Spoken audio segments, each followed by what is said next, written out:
সবাইকে আবার পুনরায় স্বাগতম জানাচ্ছি। যান্ত্রিক গোলযোগের কারণে আমরা প্রথম সেশনটা আমরা বন্ধ করে দিতে হয়েছিল আমাদেরকে। আবার শুরু করছি। সবাইকে স্বাগতম, পারভেজ ভাইকে স্বাগতম।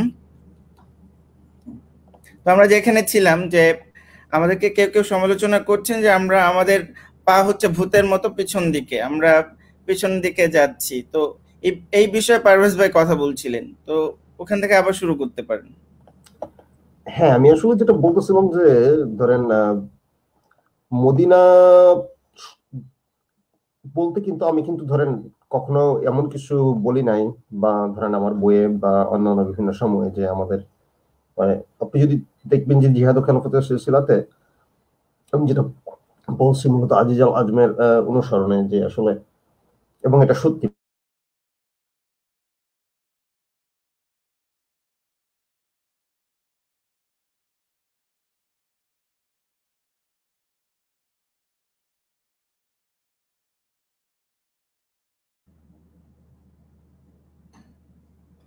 পারভেজ ভাই সম্ভবত আবার একটু নেটওয়ার্ক আনস্টেবল বোধহয়।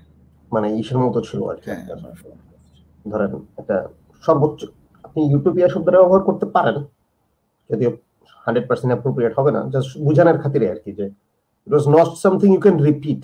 ঠিক আছে, কারণ ওই ধারণা তো ধরেন অনেক আগে থেকেই হারায় গেছে আর কি। মানে মোটামুটি আপনার নবীর মৃত্যুর পর থেকেই তো কোনো ঐক্যমত ছিল না আর কি। ঠিক আছে, যে মদিনার যে শাসন ব্যবস্থা, সেখানে হচ্ছে একটা মানে আদর্শ শাসন ব্যবস্থা, এই টাইপের কোনো মানে আপনার ইয়ে ছিল না তো, মানে ঐক্যমত ছিল না তো।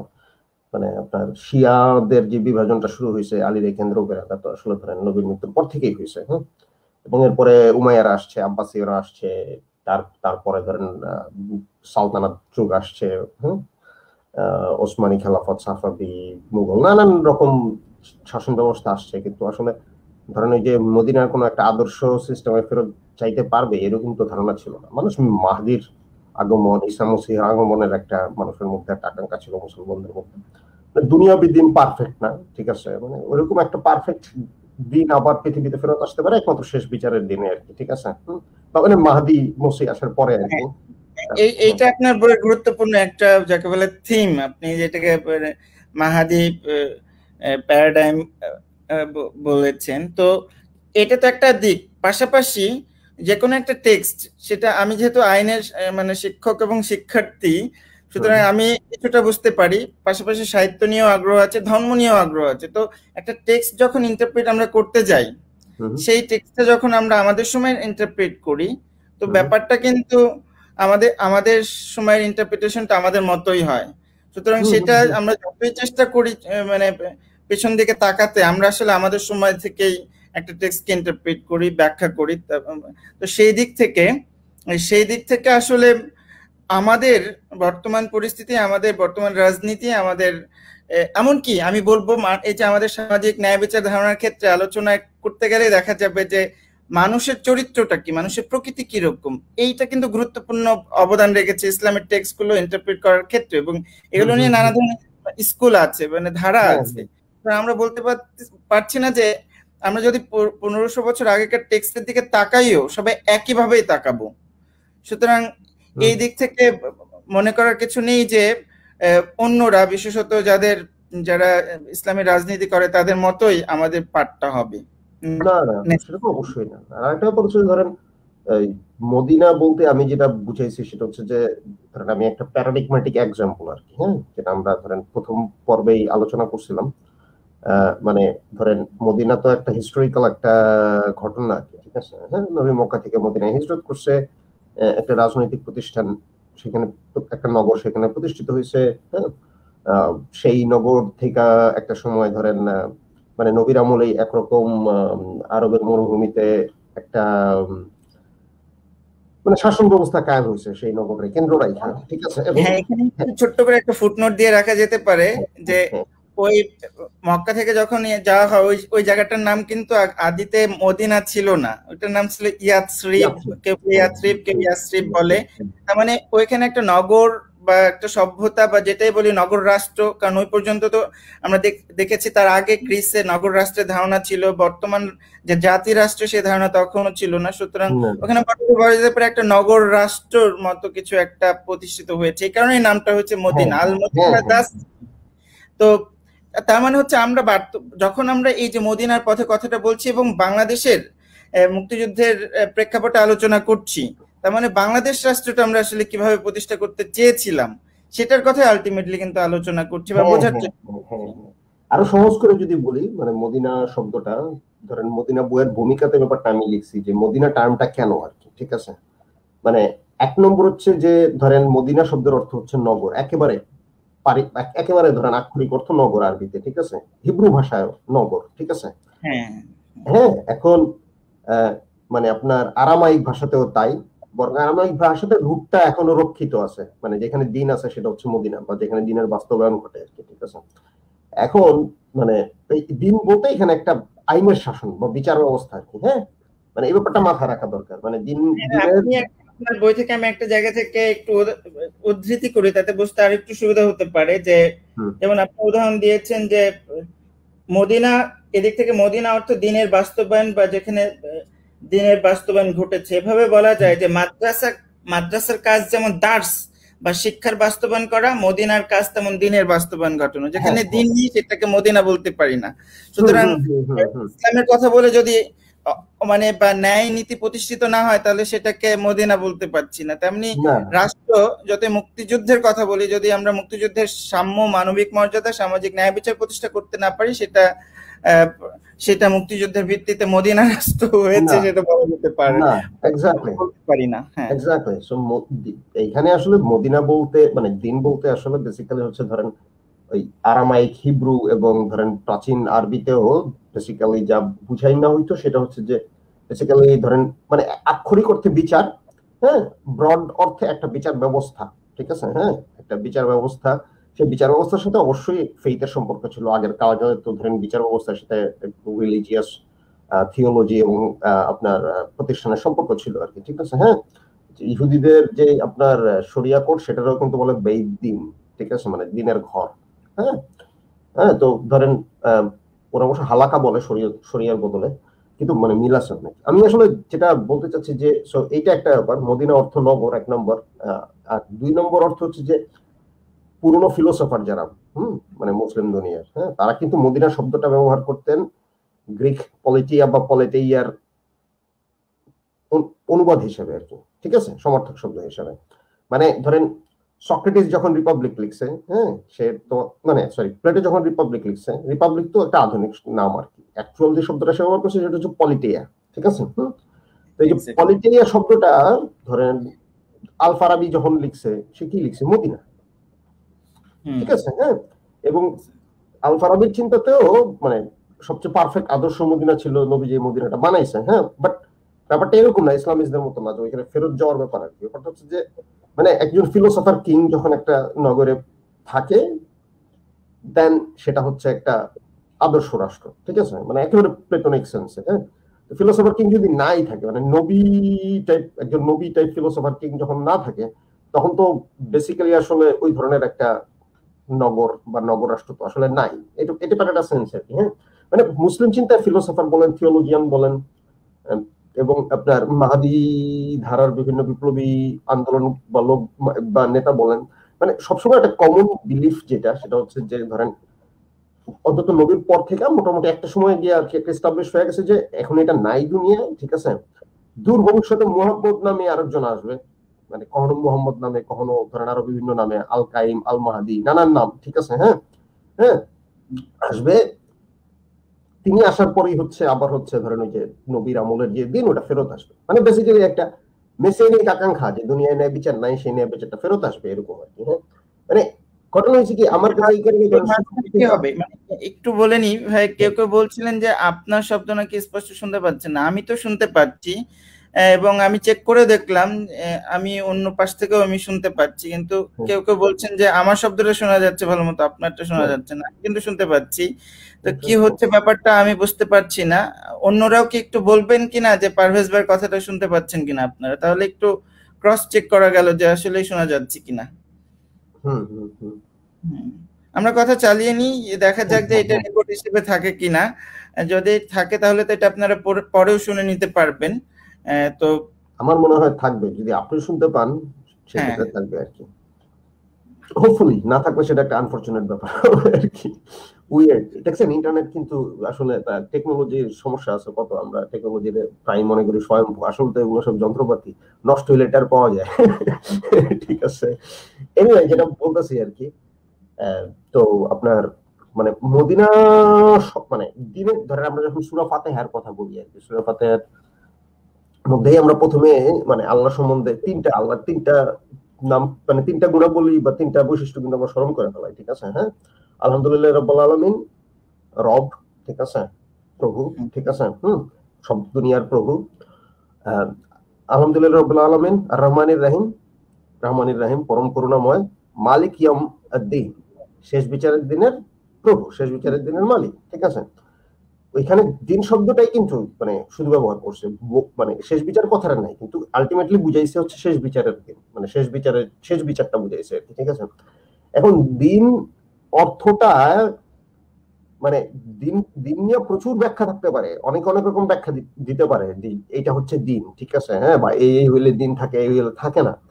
কিন্তু এই ব্যাপারটা কেউ অস্বীকার করতে পারবে না যে আলটিমেট যে দিনের যে ধারণা ইসলামে, ঠিক আছে, সেটা মূল ধারণাটা হচ্ছে শেষ বিচারের ধারণা, ঠিক আছে। হ্যাঁ, মানে এমন না যে দুনিয়ায় দিন ইসলাম কখনো কায়েম করতে চায় না, বা দিনের বা দুনিয়ায় আল্লাহর দিন প্রতিষ্ঠা, ধরেন মুসলিম দুনিয়ায় কখনো আসলে প্রচেষ্টার মধ্যে ছিল না, হ্যাঁ, কিন্তু কখনোই সেটাকে অ্যাকচুয়াল দিন বলে ওইভাবে মনে করা হতো না, কারণ অ্যাকচুয়াল দিন একমাত্র মানে এটা এই দুনিয়ায় নাই। এটা আল্লাহ যখন বিচার করবেন বা মাহাদি যখন আসবেন তখন সেই দিনটা প্রতিষ্ঠিত হবে। এই বেসিক ব্যাপারটা মাথায় রাখা খুব দরকার, কারণ এই যে শেষ বিচারের যে আকাঙ্ক্ষা, ঠিক আছে, that's what drives the very idea of দিন আর কি, ঠিক আছে। হ্যাঁ, কারণ কেউ কেউ বলছেন যে আপনার কথাটা কিছুটা গম গম শোনাচ্ছে এবং শোনাচ্ছে, আপনাকে কেউ কেউ হেডফোন ব্যবহার করতে বলছেন, তাতে যদি একটু উন্নতি হয় আপনি কি এটা ব্যবহার করে দেখবেন? আমি তো মানে আমার হেডফোন আছে কিন্তু আমার নাই, আপনার মাইক্রোফোন নাই, ঠিক আছে। আমি একটা কাজ করি, দাঁড়ান, সেটা হচ্ছে যে আমি আমার অন্য যে ইয়াটা ছিল সেটা দিয়ে ঢুকে দেখি মানে আগের কম্পিউটার থেকে কি অবস্থা হয়। আচ্ছা, কিন্তু সেটার কানেকশন আসলে চাই না কেমন হওয়ার কথা, ট্রাই করে দেখতে তো অসুবিধা নাই। কিন্তু এটা নিয়ে তো তর্ক আছে, যেমন ওই যে আকিমুদ্দিন দিন প্রতিষ্ঠা, এটা নিয়ে কিন্তু বিভিন্ন গ্রুপের মধ্যে আমি তর্ক বিতর্ক হতে দেখেছি। কিরকম যে আকিমুদ্দিন দিন প্রতিষ্ঠা কিভাবে করবে, এটা দিন প্রতিষ্ঠা মানে কি শুধু মানে নামাজ রোজা বা পরকালিক মুক্তির জন্য চেষ্টা করবে, নাকি এই দুনিয়াতেও মানে যেটাকে বলে পলিটিক্যাল ইসলামে যুক্ত হবে বিশেষত মানে জামায়াত ইসলাম বা মুসলিম ব্রাদারহুড এই জাতীয় ঘরানার মধ্যে সম্ভবত এই ধরনের তর্ক আছে। তো তারা এটাকে একভাবে দেখে। আপনি বলছেন যে এটা হচ্ছে একদম শেষ বিচারের আকাঙ্ক্ষা, মেসিয়ানিক এক ধরনের মাহাদীয় এক ধরনের যাকে বলে প্রত্যাশা। তো সেটা তো আসবে, আলটিমেট দিন প্রতিষ্ঠিত হলো না হয়, সেটা তো তারা মানে, কিন্তু in the meantime in between কি হবে সেটা নিয়েও তো তর্কের অবকাশ। হ্যাঁ, এটা কিন্তু ধরেন ইসলামপন্থীদের সবচেয়ে বড় যে প্যারাডক্সটা তাদের মোকাবেলা করতে হয় আর কি, ঠিক আছে। হ্যাঁ, যেটা ধরেন আধুনিক ইসলামপন্থীদেরকে সামহাউ এটা এস্টাবলিশ করতে হয়েছে যে রাষ্ট্র ধারণার মধ্যে, আধুনিক রাষ্ট্রের মধ্যে তারা কিভাবে দিন কায়েম করতে পারে। হ্যাঁ, সেটার একটা আশা ভরসা তাদের দিতে হয়েছে পাবলিকলি যে হ্যাঁ আমরা আধুনিক রাষ্ট্রের মধ্যে দিন কায়েম করতে পারবো, ঠিক আছে। এটা কিন্তু ধরেন ইসলাম পন্থার মানে আপনার ইসলামী এবং ধরেন জামাতের যে একেবারে পার্টি পলিটিক্সের যে ডক্ট্রিন, যেটা তারা হচ্ছে পাবলিকলি কখনো ওইভাবে হচ্ছে আলাপ হয়তো করবে না, সেটা হচ্ছে কিন্তু তারা কিন্তু বেসিক্যালি নিজেদেরকে একরকম মাহদীয় পার্টি বলে মনে করে আর কি, ঠিক আছে। দিস ইজ নট মাহদীয় শব্দটা তারা ব্যবহার করবে না, কিন্তু তারা বেসিক্যালি মনে করে যে তাদের যে পলিটিক্স এটা বেসিক্যালি হচ্ছে আল্লাহর ইচ্ছায় ইসলাম প্রতিষ্ঠার মানে আপনার ইসলামী আন্দোলন আর কি, ঠিক আছে। হ্যাঁ, এবং এই কারণেই তারা কোনো ঐতিহাসিক ভুল কিন্তু করে না, এটা মাথায় রাখতে হবে, ঠিক আছে। হ্যাঁ, কারণ ইসলামী আন্দোলনে কোনো ঐতিহাসিক ভুল নাই, বিকজ দিস ইজ সামথিং। কারণ 71 সালে যে ভুল করেছে সেটার জন্য ক্ষমাও চাইবে না তারা। না না না না, কারণ আল্লাহর ইচ্ছায় ইসলামের শাসন প্রতিষ্ঠা, পুরোটাই তাদের দৃষ্টিভঙ্গিতে একটা হুদার রাজনীতি, ঠিক আছে, মানে হুদা মানে প্রকৃত গাইডেন্সই হচ্ছে, তারা বেহুদা কাজ করে না কোনো। না না না, তারা কোনো ভুল কাজ কখনো করে না, ঠিক আছে, হ্যাঁ, কারণ এটা আল্লাহর গাইডেন্স, এটা হুদা, ঠিক আছে। তো এই প্রবলেমটা ধরেন মানে এই প্রবলেমটা ইসলাম মানে ক্লাসিক্যাল ইসলামপন্থীদের মধ্যে মানে খুবই পুরাতন প্রবলেম, যে তারা হচ্ছে যে এবং মানে এই এই থিওলজিক্যাল প্রবলেমটা, যে দিন তো অ্যাকচুয়ালি এই দুনিয়ায় নাই, এটা শুধুমাত্র শেষ জমানায় আসতে পারে। তাহলে আমরা যখন দুনিয়াবি কোনো দিনের কথা বলি, ঠিক আছে, হ্যাঁ, সেটা মানে কেমন হইতে পারে। এখানে প্রবলেমটা হচ্ছে যে একদিকে তাদের মধ্যে এই যে আপনার একটা মাহাদীয় ইম্পালস আছে, আবার আরেকদিকে আবার তারা শাস্ত্রীয় যেই দিন, যেটা আর কি ধরেন কোরআন মানে যেটা আলেম ওলামারা বলে, ট্র্যাডিশনাল ধরেন কমিরা বা দেওবন্দিরা যেটা বলে আর কি, হ্যাঁ, মানে আলেমরা, যে দিন হচ্ছে মূলত হচ্ছে শাস্ত্রে আছে, কোরআনে আছে, হাদিসে আছে, হ্যাঁ, এবং সেগুলোর যেসব ব্যাখ্যা আছে তার মধ্যে আছে, হ্যাঁ, মানে আপনার সহি আকিদা পালন, সহি মানে আপনার ধর্মকর্ম করার যত নিয়ম কানুন আছে সেগুলো যদি আপনি পালন করেন, তাইলে হচ্ছে আপনার দিন পালন হচ্ছে আর কি, ঠিক আছে, হ্যাঁ। এই যে দুইটা, আমি এই দুইটারে বলি দিনের দুইটা আলাদা প্যারাডাইম। একটা নাম দিচ্ছি আমি মাহাদীয় প্যারাডাইম, আর একটা নাম দিচ্ছি হচ্ছে আমি আপনার শাস্ত্রীয় প্যারাডাইম, ঠিক আছে। এবং বেসিক্যালি আমি এই দুইটা প্যারাডাইম মূলত ইসলামের যে প্রথম 100 বছরের যে ইতিহাস মদিনা প্রতিষ্ঠার পর থেকে, হ্যাঁ, ওই টাইমটার মধ্যে থেকে হচ্ছে আমি এই আইডিয়া দুইটা ডেভেলপ করছি। কারণ নবীর মৃত্যুর পর থেকে এই ব্যাপারটা আস্তে আস্তে হয়েছে, ঠিক আছে, হ্যাঁ। আপনার দেখা গেছে যে ওই যে আমি আপনার ওই মানে উমাইয়া আমলে দেখা গেছে যে এই দুইটা টেন্ডেন্সি ডেভেলপ হয়েছে। একটা টেন্ডেন্সি হচ্ছে ধরেন বিদ্রোহী বিপ্লবীদের গ্রুপ, হ্যাঁ, যারা হচ্ছে প্রথম হচ্ছে মাহাদির কথা বলা শুরু করছে, হ্যাঁ হ্যাঁ, ধরেন ইমাম হোসেনকে কেন্দ্র করে মেইনলি মাহাদি নামটা দিয়া হচ্ছে মেইনলি তারা মানে তাদের যে আকাঙ্ক্ষা সেটা গড়ে তুলছে মোহাম্মদ হানাফিয়ার সময়, হ্যাঁ। আবার হচ্ছে আপনার তো ওগুলো পরবর্তীতে হচ্ছে আব্বাসীরা হচ্ছে এই একই ধরনের মানে মাহাদীয় বিপ্লব করছে তারা, মানে তারা কিন্তু ওই যে মাহাদীয় টাইটেল নিত আর কি, হ্যাঁ। প্রথম আব্বাসীয় খলিফা আবুল আব্বাস নাম নিচ্ছে আসফা, এটা একটা মাহাদীয় টাইটেল। তার ভাই আল মনসুর পরবর্তী খলিফা, আল মনসুরও একটা মাহাদীয় টাইটেল। আল মনসুরের ছেলে 3 নম্বর আল মাহাদি নাম নিয়ে এসে শাসন করছে, ঠিক আছে, এটা তার রেগনাল নেম। এবং আল মাহাদির আমলে প্রথম হচ্ছে যেটা আল মাহাদি আর প্রথম হচ্ছে চেষ্টা করছে যে আপনার এই যে এই, কারণ আপনি যখন বিপ্লব করে ফেলান, যখন আপনি একটা শাসন ব্যবস্থা প্রতিষ্ঠা করে ফেলান, হ্যাঁ, তখন তো আপনার সেটা স্টেবল করতে হবে। তখন তো আপনি ওই যে পুরোনো বিপ্লবী ডায়লগ দিয়ে যদি হচ্ছে ইয়ে করতে যান, হ্যাঁ, মানে প্রথম 3 জন খলিফা আব্বাসীদের এরা কিন্তু নিজেদেরকে একরকম মাহাদি হিসেবেই কন্টিনিউ করতেছে, কিন্তু মাহাদি আসলে কয়জন হইব, আপনার তো একটা পর্যায়ে থামাইতে হবে, ঠিক আছে, হ্যাঁ। এবং তারাই তো একমাত্র দাবিদার না, আরো বিভিন্ন বিদ্রোহী গ্রুপ বিভিন্ন জায়গা থেকে মাহাদি নাম নিচ্ছে আর কি। কারণ মানুষের মধ্যে তো ওই যে আকাঙ্ক্ষা রয়ে গেছে, আপনার সমাজে লাঞ্ছনা বঞ্চনা থাকবে। আর মাহাদির আইডিয়াটা কি ছিল ওই সময়, মানে পরিষ্কার ভাবে হাদিসে যেটা ফুটে আসছে যে মাহাদি যখন আসবে দুনিয়া আবার সাম্য অন্যায় বিচারে পরিপূর্ণ হয়ে যাবে, ঠিক আছে। বর্তমান দুনিয়া পরিপূর্ণ আছে অন্যায় এবং জুলুমে, কিন্তু মাহাদি যখন আসবে তখন সাম্য এবং ন্যায় বিচারে পরিপূর্ণ হয়ে যাবে, ঠিক আছে। এই যে এই আকাঙ্ক্ষা তো ধরেন বেসিক্যালি তো খুবই মানে এখন খুব যত ভালো একজন শাসকই প্রতিষ্ঠিত হোক না কেন, দুনিয়াবি যে অর্থ ব্যবস্থা বা যা কিছু বা প্রাচীনকালে ওই সময় যে অবস্থা ছিল, এটা তো সম্ভব নয় যে সাম্য ন্যায় বিচার পরিপূর্ণ হয়ে যাবে। সো এই আকাঙ্ক্ষাটা থাকেই, ঠিক আছে। আকাঙ্ক্ষা সামাল দেওয়ার জন্য প্রথম তিন খলিফা আব্বাসীদের তারা ওই যে মাহাদি টাইটেল মানে মাহাদিও একটা ক্যারেক্টার তারা মেনটেন করছে, নাম চরিত্র। আল মাহাদির আমলে গিয়ে দেখা গেছে যে সে শাস্ত্রীয় দিন আর এই যে তার যে আপনার একটা মাহাদীয় ফিগার এর মধ্যে একটা সমন্বয় আনতে চাইছে, ঠিক আছে। বেসিক্যালি সুন্নি অর্থোডক্সি ডেভেলপমেন্ট এটা খুব গুরুত্বপূর্ণ আর কি, হ্যাঁ হ্যাঁ, মানে শাস্ত্রীয় দিন কিভাবে হচ্ছে মানে একজন মাহাদি টাইপ খলিফা কিভাবে প্রমোট করলো, দুইটা একসাথে আনতে চাইলো, এই ব্যাপারগুলো ধরেন ইসলামের ইতিহাসে খুবই গুরুত্বপূর্ণ। তো মানে আমি যেটা বলতে চাচ্ছি যে যেহেতু মানে উমাইয়া আমল থেকে এটা শুরু হয়েছে যে লোকজন ধরেই নিছে যে নবী তো নাই, মদিনা আরো ফল করছে, মানে মদিনা তো বেসিক্যালি আপনার ওই ইসের সময় আপনার যে উমাইয়া খলিফা আব্দুল মালিক ইবনে মারওয়ানের আমলেই তো ধরেন মদিনার পরাজয় ঘটেছে, সম্পূর্ণরূপে সিরিয়ান খেলাফতের আন্ডারে চলে গেছে, হ্যাঁ।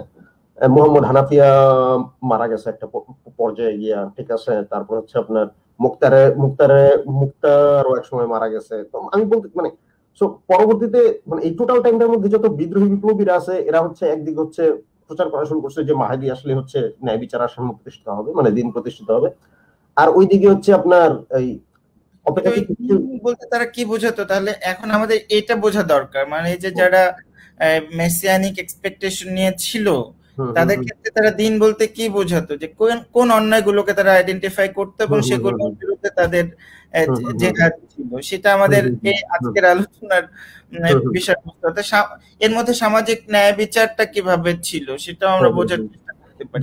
আসলে সামাজিক ন্যায় বিচার কি, আমরা যখন বলি সামাজিক ন্যায় বিচার, দিন এবং আপনার মানে বিচার এবং সাম্য, এই দুইটা কনসেপ্টই কিন্তু একসাথে চলে আসে সামাজিক ন্যায় বিচারের ক্ষেত্রে, ঠিক আছে? হ্যাঁ, কারণ ন্যায় বিচার মানে সামাজিক ন্যায় বিচার আর ন্যায় বিচারের একটা বেসিক পার্থক্য আছে। হ্যাঁ, মানে সামাজিক ন্যায় বিচার তো খালি কোর্টে বাস্তবায়ন হয় না, ঠিক আছে? সেটা হচ্ছে একটা সমাজের মধ্যে হচ্ছে একটা ন্যায় বিচারের যে সিস্টেম লাগে, মানে যে সিস্টেম থেকে শুরু করে শিক্ষা, এই ব্যাপারগুলো থাকলেই সামাজিক ন্যায় বিচার। হ্যাঁ, অপরচুনিটির যেই আপনার সাম্য, সেটাও এক ধরনের সামাজিক ন্যায় বিচার। ইন এনি কেস, আমি আসলে যেটা তখন শেষ করতে চাচ্ছিলাম, একদিকে এই যে আপনার একটা মাহাদীয় দিনের ধারণা, যেটা শেষ মাহাদি আসার পরে শুরু হইব, মাহাদি ঈসা মসীহ আল্লাহর বিচার। হ্যাঁ, আরেকদিকে হচ্ছে এই ধরনের একটা আকাঙ্ক্ষা যেটা স্কলাররা করছে, হ্যাঁ, উরওয়া, তারপর আপনার মালিক ইবনে আনাস, তারপর হচ্ছে আপনার হাসান আল বসরি, এরকম ওই সময় যারা ছিল, কিছু লোক হচ্ছে ধরেন করছে আবার যে শাস্ত্রের মানে এক ধরনের শাস্ত্রীয় চিন্তা ভাবনাও তারা প্রচার করছে আর কি। হ্যাঁ, নানান রকম বইপত্র লিখছে। হ্যাঁ, দিন মানে আপনার মানে হাদিস প্রচার হয়েছে, আরো নানান রকম, মানে ব্যাপারটা হয়েছে যে লোকজন ওই সময় চেষ্টা করছে, যে কিছু লোকজন চেষ্টা করছে আবার একটা শাস্ত্রীয় ক্যাম্প গড়ে তুলতে, যেটা পালনের মাধ্যমে, মানে ঠিক আছে শাসক আপনার জালেম, সো অ্যাকচুয়াল দিন নাই, কিন্তু আমরা শাসন ক্ষমতা থেকে দূরে থাকাও আমরা যদি কোরআন হাদিসের কিছু স্পেসিফিক শিক্ষা অনুসরণ করতে থাকি, তাইলে হচ্ছে আপনার দিন আছে, এরকম তারা মনে করতো আর কি। এটা আমি বলতেছি শাস্ত্রীয় দিন আর কি। আচ্ছা, এখন কি কথা কি আসলে এখানে শোনা যাচ্ছে? আমি ঠিক জানি না, এটা জানলে আমার জন্য ভালো হয় আর কি। আমি অন্য কম্পিউটারে এখনো ট্রাই করি নাই। শুনতে পাচ্ছি, যদিও সাউন্ড একটু একটু একটু ভালো হতে পারে আর কি, কিন্তু শোনা যাচ্ছে তো, আমি বুঝতে পারছি তো, কিন্তু পাবলিক শ্রোতা দর্শক আপনারা যারা শুনছেন তারা আরেকটু বলুন। আওজাদ আলী বলছিলেন যে জি এখন একটু ভালো হয়েছে, তবে সম্পূর্ণ না, মানে আর একটু সেটাই ক্ষেত্রে আমি বলবো যে একটু ধৈর্য ধারণ করতে, কারণ আমার বিল্ডিং এর পুরো ইন্টারনেটই ফল করছিল। হ্যাঁ, সো সেটা আবার রিস্টার্ট করছে, তো খুব সম্ভবত এটা যেটা হয় আর কি এসব কানেকশনের ক্ষেত্রে আস্তে আস্তে ইমপ্রুভ করে আর কি। ঠিক আছে, আমি খুবই দুঃখিত এর জন্য, মানে যদি আমার কোনো হাত নাই, তারপরে হ্যাঁ ভাই, আবার আরেকজন বলছেন, আফসারা তাসনিম শামা বলছেন যে যে কথা শুনতে পাচ্ছি, শোনা যাচ্ছে, আমরা কথা চালিয়ে নিতে পারি, আরো ভালো হতে পারতো। যে সে এক্সপেকটেশন তো থাকবেই, তো সে ধরনের এক্সপেকটেশন নিয়েই তো আমাদের কথা হচ্ছে, ন্যায় বিচারের এক্সপেকটেশন যেমন, পাশাপাশি আর একটু ভালো শব্দের এক্সপেকটেশন। তো এখন আমরা যেটা যে আলোচনা করছিলাম, যে এই যে দিনটা মানে নেই, প্রতিষ্ঠিত নেই, কোন দিনের আকাঙ্ক্ষা নিয়ে আছে যারা ওই মাহাদীয় ধারণায় উদ্বুদ্ধ ছিল, এবং পরবর্তীতে ওটারই ধারাবাহিকতায় তারা আসলে শেষকালে কি প্রতিষ্ঠিত হবে, যখন এই যে ঈসা নবী ফিরে আসবেন, ইমাম মেহেদী হবেন, তার আবির্ভাব ঘটবে, তখন আসলে কি দিন কায়েম করবেন? দিন বা সমাজে জুলুম হয়ে যাবে, জুলুমকে নস্যাৎ করে দেওয়া হবে, জুলুমের বিরুদ্ধে মজলুমের অভ্যুত্থান ঘটবে, কিন্তু তারা কি অর্জন করবে? এটাই হচ্ছে আমাদের জানার আজকের পর্বের মূল মানে প্রশ্ন যাকে বলে। হ্যাঁ, ইন্টারেস্টিং। আসলে এই ব্যাপারগুলো নিয়ে তো তেমন কোনো ঐক্যমত নাই, মানে এই ব্যাপারটা অনেকটা যে কমিউনিস্ট কমিউনাল সংক্রান্ত আলোচনাই আর কি। ঠিক আছে, হ্যাঁ, মানে এই যে অনাগত কোন একটা সাম্য এবং ন্যায় বিচারের সমাজ, এটা তো কখনোই আসলে ধরেন এই ব্যাপারগুলো সবসময় থেকে গেছে একরকম ইসের আলাপে আর কি, খানিকটা ধরেন ওই যে একটু ফ্যান্টাস্টিক আলাপ আর কি। ঠিক আছে, হ্যাঁ, মানে দিনের যে শাস্ত্রীয় প্যারাডাইম বলছেন, সেখান থেকে আমরা কিছু আলোচনা করতে পারি যে ওইখানে মানে দিন বলতে, ন্যায় বিচার বলতে কি বোঝাচ্ছে, সেটা তাহলে আমরা হয়তো কিছুটা ধারণা পেতে পারি। কারণ ওই যে আমরা তো জানি যে একজন মুসলিম তার যে 5টা মৌলিক ইবাদত তার মধ্যে একটা হচ্ছে জাকাত দেয়া, এটা তো তার শাস্ত্রীয় প্যারাডাইম বলবেন, দিনের শাস্ত্রীয় প্যারাডাইম আপনার ভাষায়। তো জাকাত কেন দেওয়ার ব্যবস্থা রাখা হয় ইসলামে, এটার সাথে সামাজিক ন্যায় বিচারের আদৌ কোনো সম্পর্ক আছে কিনা সেটা নিয়ে আমরা আলোচনা করতে পারি। আপনি বলছিলেন ইন দ্য মিন টাইম, এর আগে বলছিলেন যে বিচার শব্দের তো অনেক মানে, তার মধ্যে বিচার বলতে তো কোর্ট আদালতে একজন মানুষ দোষ করলো তার বিচার হতে পারে, বা বিভিন্ন দুটো পক্ষের মধ্যে দেয়ানি মামলা হতে পারে।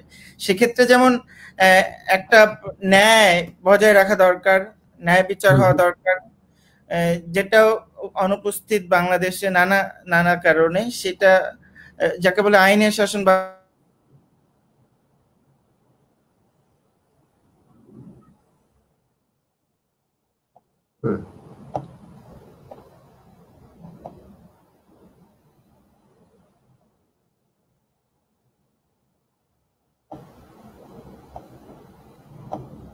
ভাই আপনার ইন্টারনেট আটকে গেছে এখন, আপনি আটকাইছেন না আমি ডিসকানেক্ট হয়ে গেলাম বুঝতেছি না।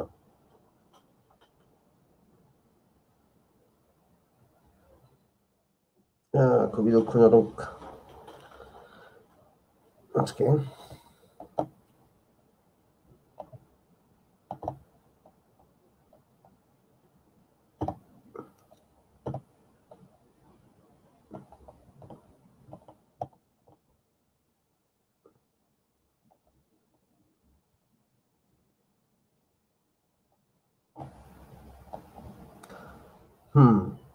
আচ্ছা, দেখা যাচ্ছে এবার জহির ভাই ডিসকানেক্ট হয়ে গেছেন।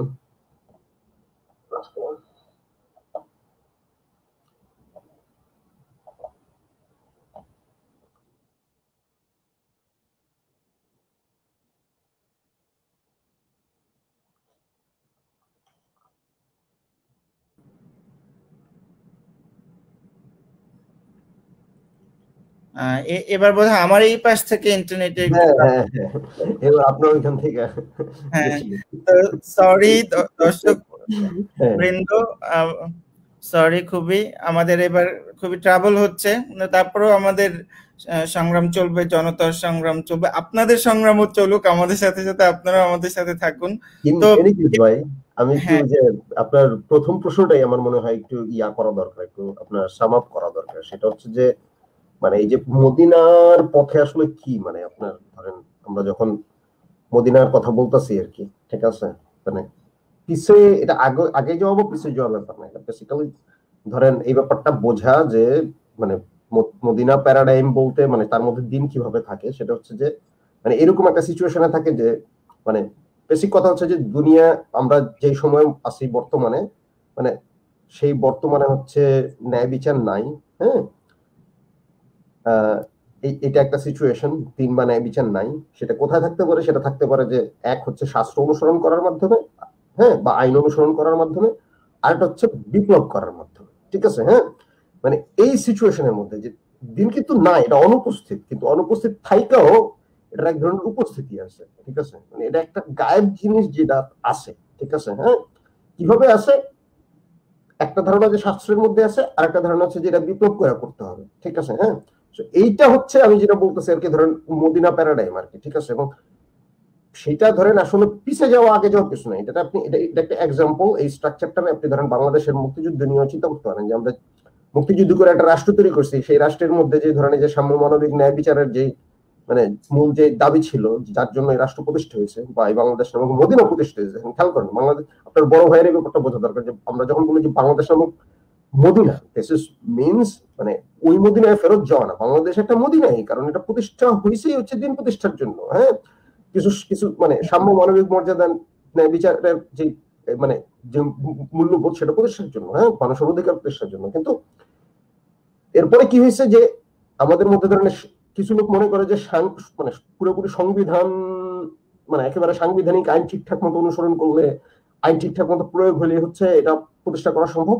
হ্যাঁ, আরেক ধরনের মানুষ হয়তো মনে করে যে না, এটা দিয়ে হবে না, আমাদের আসলে বিপ্লব করে হচ্ছে রাষ্ট্র ভেঙে নতুন করে বানাইতে হবে, মেরামত করতে হবে, নতুন সংবিধান লাগবে, ঠিক আছে। হ্যাঁ, এই আকাঙ্ক্ষার মধ্যেই কিন্তু আমাদের দিন বা ন্যায় বিচারের ধারণাটা কিন্তু ধরেন আমাদের বুঝতে হচ্ছে আর কি। হ্যাঁ, এটা হচ্ছে রিয়ালিটিটা বোঝা আর কি, কিভাবে আসে আর কি। হ্যাঁ, it's a way of thinking আর কি। হ্যাঁ, ধরেন সেক্ষেত্রে হয়তো আমি আমি একাডেমিক জায়গা থেকে আমি হয়তো বিপ্লবের আকাঙ্ক্ষা প্রচার করা সম্ভব না, সেই জায়গা থেকে আমি হচ্ছে শাস্ত্রীয় প্যারাডাইমের ভিতর দিয়ে যাবো। আর যেহেতু আচ্ছা, আচ্ছা, সংবিধান পড়াইতে হয়, সুতরাং আমি বুঝতে চাইবো যে আমাদের মানে সংবিধানে কিভাবে সামাজিক ন্যায় বিচার আছে, বা আমাদের ইসলাম কিভাবে শাস্ত্রীয় জায়গা থেকে ন্যায় বিচারের, সামাজিক ন্যায় বিচারের ধারণা মানে কথা বলে আর কি। তো সেটা বরং একদিক থেকে আলোচনা শুরু হোক, তারপরে কি হবে ভবিষ্যৎ বলবে। তার উপরেও তো আমার মতো ক্ষুদ্র একজন ব্যক্তির প্রভাব খুব সামান্যই, আমি চাই বা না চাই ঘটনা ঘটবেই। সুতরাং সেক্ষেত্রে হয়তো আমি যদি সত্যের খাতিরে আমাকে হয়তো ভবিষ্যৎ ঘটনাগুলো মেনে নিতে হতে পারে, বা স্বার্থের ক্ষেত্রেও মেনে নিতে হতে পারে, যাই হোক সেটা ভবিষ্যৎ বলবে। তো আমরা ফিরে আসি সামাজিক ন্যায় বিচারে। তো যেটা বলছিলাম, ওই যে ন্যায় বিচারের তো অনেকগুলো অন্তত একটা হচ্ছে প্রসিডিউরাল ব্যাপার, যে আমরা আমাদের একটা বিচার ব্যবস্থা থাকবে যেখানে এক ধরুন যে অভিযুক্ত তারও কিছু ন্যূনতম অধিকার থাকবে। তাকে ওই যে আপনার ভাষায় বা যেটা বলে আগামবেনের ভাষায় শুধুমাত্র জীবের জীবন, ওই যে শোয়া উড়িল জীবেরও জীবন, ওইরকম টাইপের, যে জীবের জীবন শুধুমাত্র একজন জন্তুর মতো আচরণ যাতে তার মতো না করা হয়, এবং তাকে যখন গ্রেপ্তার করা হয় তাকে যাতে ন্যূনতম অধিকারটুকু দেয়া হয়। বাংলাদেশ রাষ্ট্রে এখন আমরা সেটা প্রতিষ্ঠা করতে পারিনি, সেটা একটা দিক। এবং আমাদের আরেকটা সমস্যা আছে, যে যখন আমাদের যে বাংলাদেশে যখন এক সম্প্রদায়ের সাথে সম্প্রদায়ের সম্পর্ক হয়, এবং এটা তো আমরা দেখেছি 47-এর আগেও যখন দাঙ্গা হতো, দেখা যেত এই যে সোহরাওয়ার্দীর মানে সরকারের সময় দেখা যাচ্ছে তার প্রশাসনে যে হিন্দু পুলিশ আছে তারা মুসলিম এলাকায় যে দাঙ্গা নিবারণ করছে না, বা হিন্দুদেরকে থামাচ্ছে না, আবার মুসলমান পুলিশ মুসলমানদেরকে থামাচ্ছে না। এই যে সমস্যাটা হয়, আমাদের প্রশাসনেও কিন্তু এখনো কম বেশি এটার প্রভাব কিন্তু রয়ে গেছে।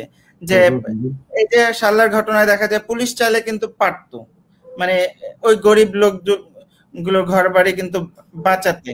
হয়তো এটার মধ্যে আমরা এক ধরনের তত্ত্ব খুঁজতে পারি, হয়তো প্রশাসনের সাথে যোগসাজশ ছিল কিনা সেটা ভিন্ন বিষয়, কিন্তু স্বাভাবিকভাবে দেখা যায় যে ধর্মীয় কারণেও অন্য গোষ্ঠীর কোনো ক্ষতি হচ্ছে, সেক্ষেত্রে প্রশাসন কিন্তু ঠিকমতো ভূমিকা নেয় না।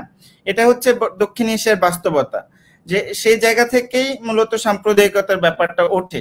সেই জায়গা থেকেও রাষ্ট্রটাকে বা মদিনাটাকে অবশ্যই দিন কায়েম করতে হবে, এটা একটা দিক। পাশাপাশি পরের আমাদের আজকের মূল আলোচনা যেটা, সেটা হচ্ছে এই যে সামাজিক ন্যায় বিচার দিনটা তো ব্যাপক, বা এই যে ন্যায় বিচারের ধারণাটা তো ব্যাপক, শুধুমাত্র কিছু প্রসিডিউরাল নিয়ম কানুন মেনটেন করলেই হয় না।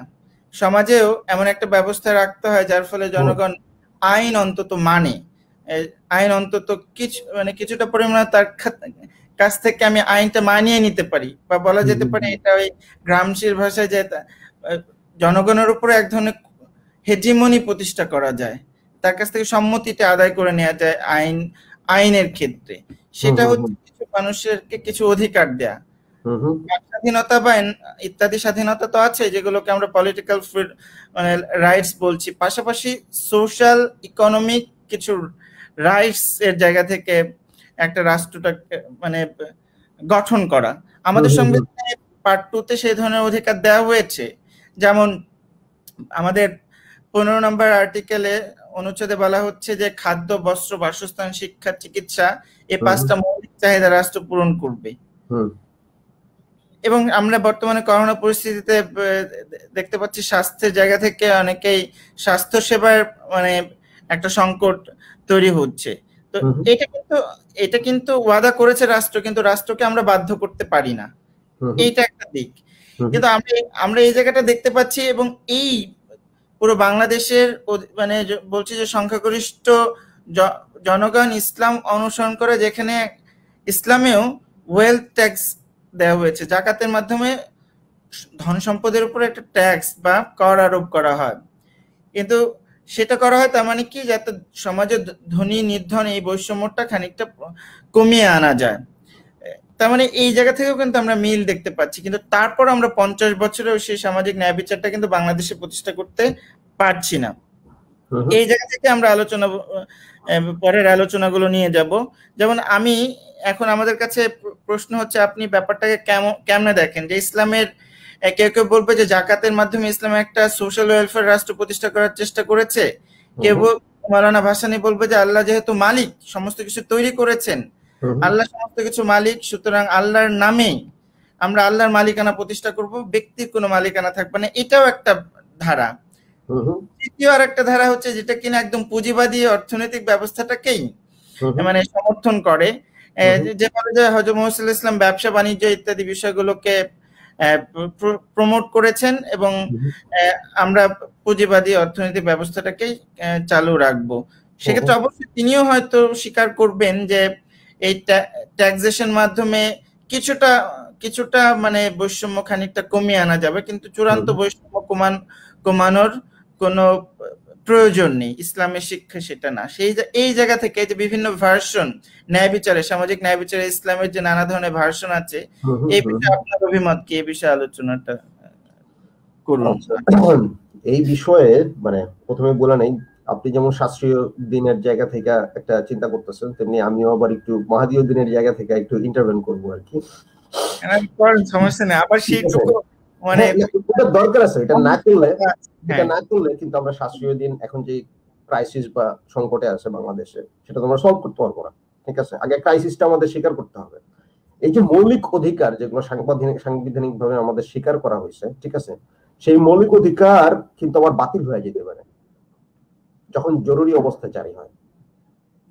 ভাই আমি বলতে পারি, আমি ছাত্রছাত্রীদের মধ্যে অনেকের ভুল ধারণা আছে যে আমাদের করোনাকালীন অবস্থায় লকডাউন কার্যকর করতে চাইলে আমাদেরকে জরুরি অবস্থা দিতে হবে। আমি একদম আইন ব্যাখ্যা করে সংবিধান ব্যাখ্যা করে ছাত্রছাত্রীদেরকে বুঝিয়েছি যে আমাদের জরুরি অবস্থাও জারির প্রয়োজন নেই, আমরা আসলে জরুরি অবস্থার মধ্যেই আছি। এক্স্যাক্টলি এটাই আমি বলতে চাচ্ছি। এটা হচ্ছে আমাদের সমাবেশের অধিকার যে কোনো মুহূর্তে অন্য অনেক যে জনস্বাস্থ্যের অভিযোগে মানে কথা বলে দোহাই দিয়ে বা জনগণের শৃঙ্খলার দোহাই দিয়ে জনসমাবেশের অধিকার কিন্তু লঙ্ঘন করা যাবে, এটা আমাদের সম্ভবত 37 অনুচ্ছেদে আছে। সুতরাং এটা জন্য জরুরি অবস্থা জারিরও প্রয়োজন নেই। না না না, জরুরি অবস্থারে বুঝতে হবে একটা মানে থিওরিটিক্যাল জায়গা থেকে বুঝতে হবে। হ্যাঁ, মানে এটা আসলে কি করে, আইডিয়াটা কি, এটা প্যারাডাইম হিসাবে আপনি বুঝতে পারেন। হ্যাঁ, প্যারাডাইম হিসাবে বুঝলে ব্যাপারটা কি, জরুরি অবস্থা হচ্ছে এমন একটা লিমিট, আইনের একটা লিমিট, ইসলামী পরিভাষায় বলতে গেলে একটা হদ্দ, ঠিক আছে, হ্যাঁ, একটা সীমা।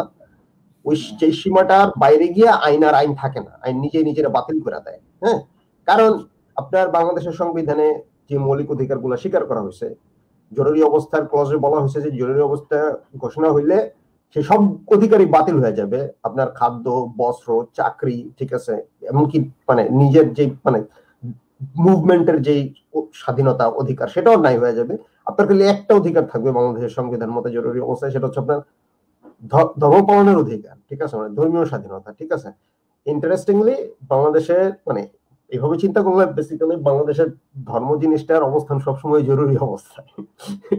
ঠিক আছে, চিন্তা করলে এনিওয়ে যেটা বলতে চাচ্ছি যে সেটা হচ্ছে যে মানে জরুরি অবস্থায় যে যা হয় সে একই ব্যাপার বিভিন্ন ভাবে হইতে পারে। বিশেষ ক্ষমতা ধরনের যেসব আইন আছে বা বর্তমানে যে ডিজিটাল নিরাপত্তা আইন আছে, ঠিক আছে, সেগুলোর মাধ্যমে এমনিতেই হচ্ছে আইন জনগণের যে প্রদত্ত অধিকার সেটা অস্বীকার করতে পারে, বা এমন কি ধরনের যে বিচার বহির্ভূত হত্যাকাণ্ড যেগুলো যে ঘটতে পারে সেগুলো তো আইনি ফাঁকফোকর দিয়েই ঘটে। ঠিক আছে, হ্যাঁ, আইন পুলিশে যে ধরনের ক্ষমতা প্রয়োগের অধিকার দিচ্ছে সেটা দিয়েই তো পুলিশ হচ্ছে বিচার না করে হচ্ছে হত্যা করতে পারে। ঠিক আছে, হ্যাঁ, বিচারের মধ্যে না গিয়া, হ্যাঁ, এবং সেটার একটা আইনি ফ্রেমওয়ার্কের মধ্যে ফালায় দেওয়া হয়। মানে ব্যাপারটা হচ্ছে যে আইন আছে, আইন আপনার অধিকার দিচ্ছে, আবার আইনই আপনার অধিকার যা রাষ্ট্র এবং পুলিশ যেন কায়রা নিতে পারে সেই সুযোগটা রাইখা দিছে। হ্যাঁ, মানে রাষ্ট্র যে কোনো সময় যে আপনার আইনি অধিকার গুলা মুক্তিযুদ্ধ কারণে বাংলাদেশ মুক্তিযুদ্ধের মধ্যে দিয়ে বাংলাদেশ রাষ্ট্র প্রতিষ্ঠা করছি আমরা যে অধিকার গুলোর জন্য, সেগুলো সবই কেড়ে নিতে পারে। ঠিক আছে, তো এটা হচ্ছে রিয়ালিটি। এবং আমি যেটা মানে মূল যেই ইন্টারভেনশনটা আমি করতে যাচ্ছি সেটা হচ্ছে যে মানে জরুরি অবস্থা যদি স্বাভাবিক অবস্থায় পরিণত হয়ে যায়, ঠিক আছে, তখন তো আসলে আইন বলতে কিছু থাকে না। তো যে শাস্ত্রীয় দিনের ব্যাপারে আমরা আলাপ করতেছি, হ্যাঁ, সেই শাস্ত্রীয় দিন তো একটা নর্ম হওয়ার কথা। দিস ইজ দ্য নর্ম, যে নর্ম অনুযায়ী হচ্ছে ধরেন রাষ্ট্র চলবে। কিন্তু সেই নর্ম যদি নর্ম আছে আর এক্সেপশন বা ইমার্জেন্সি আছে। হ্যাঁ, মানে ইমার্জেন্সি বা এক্সেপশনের সময় নর্মগুলো হচ্ছে থাইমা যাবে, বাতিল হয়ে যাবে, হল্ট হবে সাময়িক সময়ের জন্য, এটা একটা টেম্পোরারি ব্যাপার। কিন্তু সেই মানে আপনার এক্সেপশনাল সিচুয়েশন বা ইমার্জেন্সি যদি স্বাভাবিক হয়ে যায়, নরম হয়ে যায়, নর্মাল হয়ে যায়, তাহলে তো আসলে নর্ম বলতে বা আইন বলতে তো আসলে কিছু থাকে না, থাকে খাতা কলমে থাকে। এটা একটা অ্যাপোরেটিক সিচুয়েশন, এটা একটা প্যারাডক্সিক্যাল সিচুয়েশন। হ্যাঁ, এই কারণে ধরেন ওই যে আগামবেন তার স্টেট অফ এক্সেপশন বইয়ে স্পেকট্রাল ল শব্দ ব্যবহার করছিল। স্পেকট্রাল ল মানে ভুতুরে আইন। স্পেকট্রাল ল কথাটা এই কারণে ব্যবহার করছে, কারণ হচ্ছে যে আপনার মানে ওটা আসলে একটু দেরিদার একটু খোঁচা মারা হয়, কারণ দেরিদার চিন্তায় স্পেকট্রালিটি একটা খুবই ভালো জিনিস, পজিটিভ জিনিস। মানে আইনের স্পেকট্রাল অবস্থা অত খারাপ জিনিস না, কারণ এটা আমাদের বুঝতে হেল্প করে যে আইনের যে অবস্থা, যে ডিফারেন্স, ঠিক আছে, মানে আইন কখনো স্টেবল না। হ্যাঁ, মানে আইন মানে সব এই যে মানে আপনার সব ভুতুরে আইন দেরিদার কাছে খারাপ না, কারণ এর মাধ্যমে হয়তো আমরা আসলে অ্যাকচুয়াল বিচারের ধারণায় পৌঁছাতে পারি। হ্যাঁ, কিন্তু আগামী সেই জায়গায় আগামীর কথা হলো আইন যখন এরকম একটা ভুতুরে অবস্থায় পরিণত হয় যে সে আসেও আবার নাইও, ঠিক আছে। হ্যাঁ, মানে এটা শুধুমাত্র জরুরি অবস্থা স্বাভাবিক হয়ে গেলে যে হয় তা না, যখন একটা মানুষের বিচার বহির্ভূতভাবে হত্যা করা হয় বাংলাদেশের একজন নাগরিককে, তার কাছে আইনটা কি অবস্থায় আছে, তার সামনে আইনটা কি অবস্থায় আছে, তার সামনে বাংলাদেশের সাংবিধানিক আইন কি অবস্থায় আছে, আসেও আবার নাইও, ঠিক আছে। এই সংবিধান যে পুলিশ বাহিনী তৈরি করছে তার অধিকার রক্ষার জন্য, সেই পুলিশ যখন তার অধিকার কেড়ে নিয়ে তারা হত্যা করে, হ্যাঁ, যখন আইন বেআইনি ভাবে তারা হত্যা করে এবং সেই হত্যাকাণ্ডের আইন দিয়ে জায়েজ করে, ঠিক আছে, তখন সেই নিহত মানুষের সামনে যে আইনের যে চেহারাটা, সেটা কি চেহারা, এটা একটা ভৌতিক চেহারা আইনের। হ্যাঁ, মানে আইন নিজে বাতিল করে দিয়েও তার উপরে ক্ষমতা প্রয়োগ করতে পারতেছে না, থেকেও ভৌতিক এই অর্থে ভূত মানে তো অতীত, আমাদের ঘাড়ে যখন অতীত ভর করে তখন আমরা এইভাবে বলতে পারি যে ভৌতিক। কারণ কি আমাদের রাষ্ট্রটা, ওই যে বলি যে আমাদের বাংলাদেশ নামে একটা রাষ্ট্র গঠিত হয়েছে, কিন্তু আইনি কাঠামোটা এখনো পাকিস্তান আমলের, আইনি কাঠামোটা এখনো ব্রিটিশ আমলের। আমাদের যে এই পুলিশ চলছে এখনো পর্যন্ত তার অধিকাংশ আইনি হচ্ছে ব্রিটিশ আমল এবং পাকিস্তান আমলে যেসব মানে স্বৈরতান্ত্রিক যে শাসন কাঠামো ছিল সেটাকেই মানে টিকিয়ে রাখার জন্য। একটা স্বাধীন রাষ্ট্রের উপযোগী পুলিশ ব্যবস্থা তো আমরা কোনো কালেই প্রতিষ্ঠা করিনি, বরং আমাদের সংবিধানের মাধ্যমে পুলিশের যে ক্ষমতা দেওয়া হয়েছিল নানাভাবে মানুষের অধিকার খর্ব করার, সেটাকে জায়েজ করা হয়েছে। নানা ধরনের রিজনেবল রেস্ট্রিকশনের বিধান রেখে সেটাকে জায়েজ করা হয়েছে। তার মানে আসলে আদৌ আমরা মুক্তিযুদ্ধের চেতনার কথা বলি, কিন্তু আমরা মুক্তিযুদ্ধের চেতনার ভিত্তিতে সাম্য, মানবিক মর্যাদা, সামাজিক ন্যায় বিচারের ভিত্তিতে রাষ্ট্র গঠনের চেষ্টাও করিনি আমরা। না, আমরা করি নাই সেই চেষ্টা। বরং মুক্তিযুদ্ধের পরই গ্র্যাজুয়ালি মানে আপনার আমাদের এই যে সাংবিধানিক যে শাসন, সেটার একটা লেজিটিমেশন সংকটে পড়ে গেছে। এটা সবসময় একরকম জরুরি অবস্থার মধ্যে আছে, ঠিক আছে। হ্যাঁ, ব্যাপারটা প্রথম যিনি বাংলা ভাষায় মানে খুবই খোলাখুলি ভাবে বলছিলেন তিনি হচ্ছেন সলিমুল্লাহ খান, তার স্বাভাবিক জরুরি অবস্থা প্রবন্ধটায়, ঠিক আছে। হ্যাঁ, সেইখানে তিনি এই ব্যাপারটা ইয়ে করলেন। সেই প্রবন্ধটা প্রকাশিত হইলো মানে ওই যে 2 বছরের যে জরুরি অবস্থা ছিল 1/11 পরে, সেটা শেষে, এবং তিনি বললেন যে জরুরি অবস্থা চলে গেছে, কিন্তু যদি বিচার বহির্ভূত হত্যাকাণ্ড থাইকেই যায় তাহলে তো আসলে আমরা কিভাবে দাবি করি যে আসলে মানে খাতা কলমে জরুরি অবস্থা চলে গেলে যে জরুরি অবস্থা নাই হয়ে গেছে তা তো না। হ্যাঁ, এবং এরপরে আমরা দেখছি যে তারপরে তো আমরা গোটা আওয়ামী লীগ শাসনটাই যে দেখলাম, বেসিক্যালি এটা গ্র্যাজুয়ালি, এটা যে একটা জরুরি অবস্থার শাসন, এটা গ্র্যাজুয়ালি খালি প্রকাশিত হয়েছে। এবং এখন মানে কেউ বুকে হাত দিয়ে বলতে পারবো না যে আমরা একটা জরুরি অবস্থার মধ্যে নাই। মানে সেটা শুধু বাংলাদেশের মানে সবাই পুরো দুনিয়া একটা জরুরি অবস্থার মধ্যে আছে, বাংলাদেশে সেটা বিশেষভাবে প্রস্ফুটিত। লোকজন ধরে ধরে নিয়ে গেল সবাই, ঠিক আছে, যে আকরাম নামে একজন ছাত্র নেতারা ধরে নিয়ে গেল, তার আগে নিল আশরাফ নামে একজন ছাত্র নেতারা, ছাত্র প্রতিনিধি পরিষদের, ঠিক আছে। হেফাজতে ইসলামের বিভিন্ন নেতা কর্মীরা ধুমাইয়া গ্রেফতার করতেছে এই মুহূর্তে, ঠিক আছে। হ্যাঁ, ঠিক জানিও না কারে কোন ইস্যুতে গ্রেফতার করতেছে। হ্যাঁ, মানে এবং আপনারা তো দেখছেন গত কয়েক মাস ধরে মানে রাস্তার টোকাই দিয়েও পুলিশ ধরে হয়ে যায় এখন, ঠিক আছে। এই হলো অবস্থা। হ্যাঁ, মানে এই হলো মানে আমাদের মানে আপনি কি বলবেন এটা, আপনার আমাদের পুলিশ এবং সন্ত্রাসী, হ্যাঁ, বা আমাদের সামরিক বাহিনীর যে হেড এবং মাফিয়া, ঠিক আছে, আমাদের প্রধানমন্ত্রী, এবং আমি জানি না আপনার এটা সমস্যা হবে কিনা এইভাবে যেহেতু বলতেছে, ঠিক আছে, মানে আইন, পার্টি, প্রশাসন এবং আপনার মাফিয়া তন্ত্র কোনো পার্থক্য নয় তো, সবটা ঘুচে গেছে। এই যে প্যারাডক্সিক্যাল সিচুয়েশন, মানে এই যে আইনের যে লেজিটিমেশন। আমি একটা জিনিস দেখি যে মানে ক্ষমতার জায়গা থেকে তো ক্ষমতার সাথে তার জন্য এটা হয়তো প্রয়োজন, কিন্তু জনগণ কি করে মেনে নেয়? আমিও দেখেছি, এমনকি তরুণদের মধ্যেও আমি এই প্রবণতা দেখেছি যে জরুরি অবস্থাকে তাদের কাছে জায়েজ মনে হচ্ছে। এবং আমি হ্যাঁ তো আমি একটা একাডেমিক জেহাদ ঘোষণা করেছি যে আমি জরুরি অবস্থা বিষয়ে হ্যাঁ হ্যাঁ প্রোপাগান্ডা চালাবো। এটা আমি এখন প্রকাশ্যে বলছি, জরুরি অবস্থা বলতেছি যে ক্রস ফায়ার বিরোধী।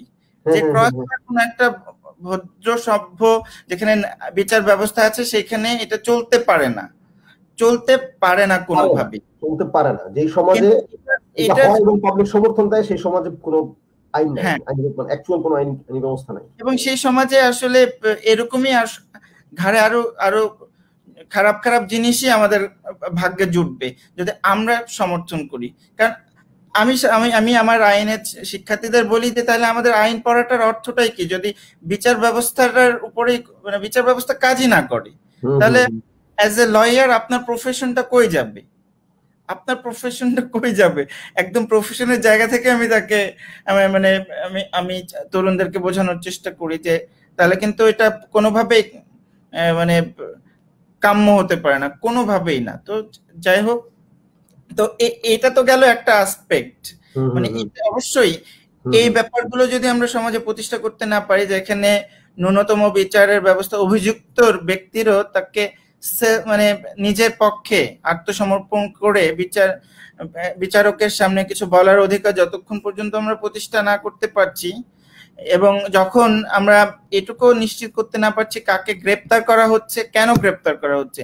আমাদের একটা মামলা হয়েছিল, ব্লাস্ট ভার্সেস বাংলাদেশ মামলা, ওখানে হাইকোর্ট ডিভিশন পরবর্তীতে অ্যাপিলেট ডিভিশন বলেছিল যে যখন কাউকে গ্রেপ্তার করা হবে তখন পুলিশ আইডি কার্ড দেখাবে যে পুলিশ গ্রেপ্তার করছে, এবং তার পরিবারকে জানাতে হবে, এবং যখন জিজ্ঞাসাবাদ করা হবে একটা কাঁচে ঘেরা জায়গার মধ্যে জিজ্ঞাসাবাদ করা হবে, এবং যে অভিযুক্ত যাকে গ্রেপ্তার করে জিজ্ঞাসাবাদ করা হচ্ছে তার তার উকিল বা আইনজীবী তার সাথে থাকবে। এই পরিস্থিতিতে জিজ্ঞাসাবাদ করা হবে। বাংলাদেশ রাষ্ট্রে এখন পর্যন্ত এটা প্রতিষ্ঠিত হয়নি, জাজমেন্ট হয়েছে কিন্তু অনেক বছর হলো। তো এটা যতক্ষণ না প্রতিষ্ঠা করতে পারছি আমরা আসলে মুক্তিযুদ্ধের যে বাংলাদেশ গড়ার কথা বলছি সেটা কোনোভাবেই সম্ভব না।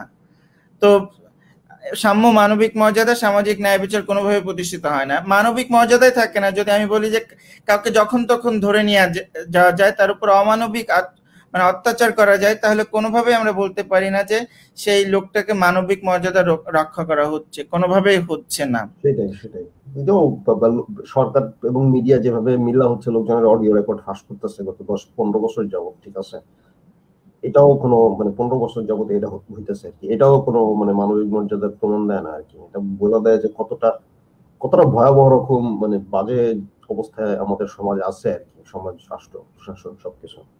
এনিওয়ে, আপনার ওই পুরা আমি একটু মানে ওই যে আপনার ইশার আলাপটা একটু সাম আপ করি। এতক্ষণ যেটা বলতেছিলাম জরুরি অবস্থা নিয়ে, বাংলাদেশের যে ধরেন সাংবিধানিক যে সংকট, হ্যাঁ, এটা ধরেন ইসলামের জায়গা থেকে শাস্ত্রীয় দিনের সংকটের জায়গা থেকে কিভাবে হচ্ছে ধরেন বোঝা যায় বা রিলেট করা যায়, তখন আমরা হচ্ছে আপনার সর্বশেষ জাকাতের প্রসঙ্গে ফেরা যায় আর কি। সেটা হচ্ছে যে ব্যাপার হচ্ছে যে আপনার মানে এটা মোটা দাগে ধরেন মুসলিম ঐতিহ্যে মানে একটা বড় সংখ্যক আলেমদের মধ্যে মানে মোটামুটি একটা প্রতিষ্ঠিত আইডিয়া যে, বিশেষ করে আপনি যদি নসিহত নামা ক্যাটাগরির বইপত্র যদি পড়েন, হ্যাঁ, আল গাজালির লেখা যদি পড়েন, হ্যাঁ, বা মাওয়ার্দির লেখা যদি পড়েন, আল মাওয়ার্দি, ঠিক আছে, হ্যাঁ, বিভিন্ন ধরেন মানে যারা হচ্ছে বেসিক্যালি হচ্ছে আলেমরা, যারা হচ্ছে আপনার রাজনৈতিক নেতৃত্বের প্রয়োজনীয়তা নিয়ে লিখছে, হ্যাঁ, বা খেলাফত বা ইমামতের প্রয়োজনীয়তা নিয়ে লিখছে, তারা মানে একটা ব্যাপার সবসময় হচ্ছে ফোকাস রাখছেন, সেটা হচ্ছে যে বেসিক্যালি যে আপনার কেন শাসক দরকার এই কারণ হচ্ছে যে নৈরাজ্য খারাপ আর কি, ঠিক আছে, হ্যাঁ। সো এই কারণেই কোন শাসক যদি জালেমও হয় সেটা মাইনা নেওয়ার একটা টেন্ডেন্সি ধরেন আপনার আলেম সমাজের একটা অংশের মধ্যে অনেক আগে থেকে আছে, হ্যাঁ, এটা একটা পজিশন আছে, হ্যাঁ। এই পজিশনটা কি, পজিশনটা বেসিক্যালি হচ্ছে একটা হবস যেটা বলছে আর কি, স্টেট অফ নেচার আর কি, হ্যাঁ, স্টেট অফ নেচার আর স্টেট অফ আর আপনার স্টেট অফ ল আর কি, ঠিক আছে, হ্যাঁ, বা rule of state of nature আর রুল অফ ল, হ্যাঁ। মানে ওই যে আপনার ওই প্রসঙ্গে চলে গেলাম যে জঙ্গলের আইন আর হচ্ছে দিন বা ন্যায় বিচার সমাজ আর কি, ঠিক আছে। তখন আসলে রাষ্ট্র প্রতিষ্ঠিত হয়েছে আর রাষ্ট্র প্রতিষ্ঠার আগের অবস্থা। হ্যাঁ হ্যাঁ হ্যাঁ হ্যাঁ হ্যাঁ। এখন ঘটনা যেটা হচ্ছে যে মানে মুসলিম দুনিয়া অনেক আলেমের মধ্যেই তো এই ব্যাপারটা একটা মানে এটা সাধারণ জ্ঞান যে দুনিয়ায় তো সব জুলুমের শাসন, ঠিক আছে। এই অনেক আগে থেকে উমাইয়াদ আমলে, তারপর আবার আব্বাসীয় আমলের একটা পর্যায়ে গিয়ে আলেমরা ধরেন দূরত্ব রক্ষা করছে, হ্যাঁ, মানে আপনার ইসের থেকে আর কি, যে রাষ্ট্রীয় যেই আইন ব্যবস্থা, রাজনীতি, এগুলো থেকে দূরত্ব রক্ষার চেষ্টা করছে যত সম্ভব। সবাই করছে তা না, কিছু অংশ তো সবসময় প্রশাসনের গায়ে কাজ করতো, আবার অনেকে দূরত্ব রক্ষা করছে। তো যারা রক্ষা করছে তারা তো আসলে, এবং যারা দূরত্ব রক্ষা করার পরেও নাই, সরাসরি রাষ্ট্রের সাপোর্টেই ছিল, যেমন আল মাওয়ার্দি আব্বাসীয় আব্বাসীয় ডাইনেস্টির একটা খুব গুরুত্বপূর্ণ সময়ে তিনি হচ্ছে বেসিক্যালি হচ্ছে কেন খেলাফত দরকার, কেন ইমামত দরকার, এগুলো নিয়ে গুরুত্বপূর্ণ হচ্ছে লেখা তিনি লিখছেন। সেগুলো ধরেন এখনকার দিনে আইস হিসেবে ব্যবহার করছে, বাস্তব সত্য কথা যেটা। যদিও মানে আল মাওয়ার্দি হচ্ছে বেসিক্যালি তার সময় একজন বড় স্কলার ছিল। মুখ্য বিষয় হচ্ছে তারা আসলে কি বলতে চেয়েছে, তারা বলতে চেয়েছে যে জঙ্গলের মানে আইন তো অনেক খারাপ, সেখানে হচ্ছে যে মাছ শোনায়, সবাই সবাই মারতে পারে, বড় মাছ ছোট মাছ খায়, এই টাইপের সিচুয়েশন, ঠিক আছে। এই যে বাংলায় যেটা বলে মাছ শোনায় আর কি, পালা বলে ছিল আর কি, এই গল্পটা সবসময় আছে। মানে এটা ইতিহাসের চেয়ে বড় কথা হচ্ছে যে this is how we perceive things, যে একটা স্টেট অফ নেচার থাকে, স্টেট অফ নেচার থেকে আমরা একটা ন্যায় বিচারের একটা প্রতিষ্ঠান কায়েম করি, একটা মদিনা, রাজ্য, রাষ্ট্র, এগুলো কায়েম করি, ঠিক আছে। হ্যাঁ, এখন ব্যাপারটা হয়েছে যেটা যে কিন্তু মানে সো শাস্ত্রীয় দিনের প্রচার যারা করেন তাদের মধ্যে সবসময় একটা সেন্স কাজ করে বা করে আসছে যে আপনার এটা একটা জরুরত, মানে কি কারণে আমাদের হচ্ছে শাসক দরকার, হ্যাঁ, রাজ্য দরকার, রাষ্ট্র দরকার, এটা জরুরত। এটা না থাকলে জঙ্গলের আইন মানে জঙ্গলের আইন কায়েম হবে, হ্যাঁ, মাৎসন্যায় কায়েম হবে, হ্যাঁ, এই কারণে হচ্ছে এটা একটা জরুরত, ঠিক আছে। সো ওইভাবে যদি আপনি চিন্তা করেন আপনার শাস্ত্রীয় দিনের জায়গা থেকে, যে দুনিয়াবি যে রাজনৈতিক প্রতিষ্ঠান, রাজ্য, রাষ্ট্র, সাম্রাজ্য, এগুলো সবই জরুরি অবস্থার ফলাফল। কারণ সুন্নি চিন্তায় তো আসলে খোলাফায়ে রাশিদিনের পরে তো আর কোনো ধরেন প্রকৃত ইয়া ছিল না, খেলাফত ছিল না আর কি, হ্যাঁ হ্যাঁ, কোনো রাশাদা বা হুদাপ্রাপ্ত কোনো খেলাফত ছিল না। আল্লাহর দিন ছিল না, একেবারে আক্ষরিক ভাবে আল্লাহর দিন ডিরেক্টলি ছিল না। হ্যাঁ, শাস্ত্রীয় দিনের যারা অনুসারী তারা মনে করে যে শাস্ত্র অনুসরণের মাধ্যমে দিন ধরে রাখা সম্ভব, কিন্তু তারা কখনোই মনে করে নাই যে রাজনৈতিক প্রতিষ্ঠানের মধ্যে সেটা হচ্ছে পুরোপুরি ছিল। তারা রাজনৈতিক প্রতিষ্ঠানে মাইনা নিছে জরুরত হিসেবে। এবং এই কারণে ধরেন ইবনে তাইমিয়ার ওই যে সেই বিখ্যাত উক্তি যে একদিনের নৈরাজ্যের চাইতে 100 বছরের স্বৈরশাসন ভালো, ঠিক আছে। এবং এটা ইবনে তাইমিয়ার আগেও এই উপমাটা ছিল, বিভিন্ন লোকজন এটা বলতো আর কি। হ্যাঁ হ্যাঁ, তো ওই যে আপনার গাজালির নসিহতনামা টাইপ লেখার মধ্যে আপনি দেখবেন যে মানে একদিকে সে সুলতানদের পরামর্শ দিচ্ছে, আরেকদিকে সে বলে দিচ্ছে যে কেন আসলে তার এগুলো থেকে দূরে থাকা দরকার, নসিহত দিচ্ছে, আবার একটা জরুরত হিসেবে দেখতেছে সিচুয়েশন গুলো, ঠিক আছে। এটা ধরে নিন খোদ হবস যখন লেবায়াথন লিখলো, ঠিক আছে, হ্যাঁ, আপনি হবসের মধ্যেও পাইবেন, হ্যাঁ, যদিও এখনকার সময়ে মূলত পরবর্তীতে যেহেতু হবস আসলে আধুনিক রাষ্ট্রচিন্তা গঠনে একটা বড় ভূমিকা রাখছে, যার কারণে দেখা গেছে যে আপনার ওই হবসের আপনার স্টেট অফ নেচার এবং রুল অফ ল, এই দুইটা ব্যাপারে হচ্ছে ফোকাস করে লোকজন বেশি। কিন্তু আপনি যদি মানে লেবায়াথন বইটা পুরোটা পড়েন তাহলে দেখবেন যে যখন সে ক্রিশ্চিয়ান কমনওয়েলথ নিয়ে কথা বলতেছে, তিনিও কিন্তু আসলে এই দুনিয়ায় আবার একটা মেসিয়ানিক শাসন ফিরে আসার আকাঙ্ক্ষা করতেছে। তিনি মনে করতেছেন না যে এই যে লেবায়াথনের যে শাসন, লেবায়াথন তো ধরেন ওই বাইবেলের একটা পশু, ঠিক আছে, একটা পশুর নাম, সেই জমানার একটা পশু। হ্যাঁ, ইসলামে সিমিলার ক্যারেক্টার আছে দাব্বা, ঠিক আছে, হ্যাঁ, তো মানে একটা পশু। হ্যাঁ, তো বেসিক্যালি ধরেন মানে এই যে বিস্ট লেবায়াথনের যে ধারণা ইসে আপনার ওই যে আপনার হবসের লেখায়, সেটা কিন্তু যখন ক্রিশ্চিয়ান কমনওয়েলথের আইডিয়াতে গেছে তখন কিন্তু মানে ক্রিশ্চিয়ান কমনওয়েলথ নিয়ে এখন লোকজন বেশি কথা বলে না, কারণ এটা একটা ধর্মীয় আইডিয়া আছে। আসলে বেসিক্যালি বইতে বলতে চাইতেছে যে লেবায়াথন দরকারি জিনিস এখন, ঠিক আছে, কিন্তু একটা পর্যায়ে লেবায়াথন থাকবে না, ধরেন অ্যাকচুয়াল ঈশের শাসন প্রতিষ্ঠিত হবে আর কি, আপনার মানে অ্যাকচুয়াল ন্যায় বিচার বা আল্লাহর শাসন প্রতিষ্ঠিত হবে আর কি, ঠিক আছে, হ্যাঁ, ক্রিশ্চিয়ান কমনওয়েলথ। এবং সেটা দুনিয়াতেই প্রতিষ্ঠিত হবে, মানে এমন না যে একটা বেহেশত আকাশ থেকে নেমে আসবে বা মানুষ সব বেহেশতে চলে যাবে, ঠিক আছে, দুনিয়াতেই এই ট্রান্সফরমেশনটা ঘটবে, ঠিক আছে। এবং এই ব্যাপারটা ধরেন মানে হবস যে সময় লিখছে তারা মূলত আসলে ইংল্যান্ডে অনেক কিছু চলতেছে, গৃহযুদ্ধ চলতেছে, রাজার বিরুদ্ধে আপনার গণতান্ত্রিক যারা তারা বিদ্রোহ বিপ্লব করতেছে। হ্যাঁ, হবস তো আসলে ধরেন রিপাবলিকান পক্ষে ছিল না, সে কিছুটা রাজার পক্ষের লোক, সে নিজেই ছিল নির্বাসিত। কিন্তু ওই রিপাবলিকান বলেন বা হবসের পক্ষের লোক বলেন, সবার মধ্যে একটা কমন টেন্ডেন্সি ছিল ওই সময় এরকম একটা বিশ্বাস করা যে অরিজিনালি যে বনি ইসরায়েলের যে সমাজ, যেখানে নবীরা সরাসরি শাসন করতো, রাজা বাদশা ছিল না তালুতের আগে, ঠিক আছে, হ্যাঁ, তালুত, তারপরে দাউদ, তখন রাজা আসছে, দাউদ সুলাইমান, কিন্তু এর আগে তাদের কোনো রাজা বাদশা ছিল না। মুসার আমল থেকে শুরু করে ওই তালুতের আগ পর্যন্ত তারা নবী এবং কাজীদের যারা শাসিত হইত, ঠিক আছে, হ্যাঁ। এবং হবস থেকে শুরু করে মানে ওই সময়ের ইংল্যান্ডের উচ্চশিক্ষিত লোকজনের মধ্যে একটা কমন ধারণা ছিল দুই পক্ষের মধ্যেই যে মানে ওই অ্যাকচুয়াল শাসনটা মানে আবার ফিরে আসতে পারে। যারা রিপাবলিকান ছিল তারা মনে করতে যে বনি ইসরায়েলের শাসনটাও ছিল পুরোপুরি রিপাবলিকান, যখন তারা নবী এবং কাজীদের আন্ডারে শাসিত হইতো আর কি, ঠিক আছে। আমি বলতে চাচ্ছি যে এই যে এই ব্যাপারটা সবসময় আর কি আপনার ছিল আর কি, তো মানে আপনার এই যে জরুরত হিসেবে দেখা আর কি দুনিয়াবী শাসনটারে, এবং একটা মাহাদীয় বা মেসিয়ানিক ন্যায় বিচারের শাসনের একটা ইম্পালস বাঁচায় রাখা, সেটা আগের আমলের সব বড় বড় চিন্তকদের মধ্যেই ছিল, ইনক্লুডিং হবস আর কি, ঠিক আছে, যার মাধ্যমে আধুনিক রাষ্ট্রের চিন্তা আপনি আপনার জায়গা থেকে বললেন, তবে আমি হবস বলাতে আমার অন্য একটা পয়েন্টে আমার ক্লিক করলো, সেটা হচ্ছে হবস কিন্তু হবসে যে রাষ্ট্র সেটা কিন্তু অনেকটা বলা যেতে পারে অথরিটেরিয়ান রাষ্ট্র, যেখানে রাষ্ট্রের পুলিশ প্রশাসনের হাতে ক্ষমতা বেশি বা ক্ষমতা বেশি, মানুষের স্বাধীনতা কম।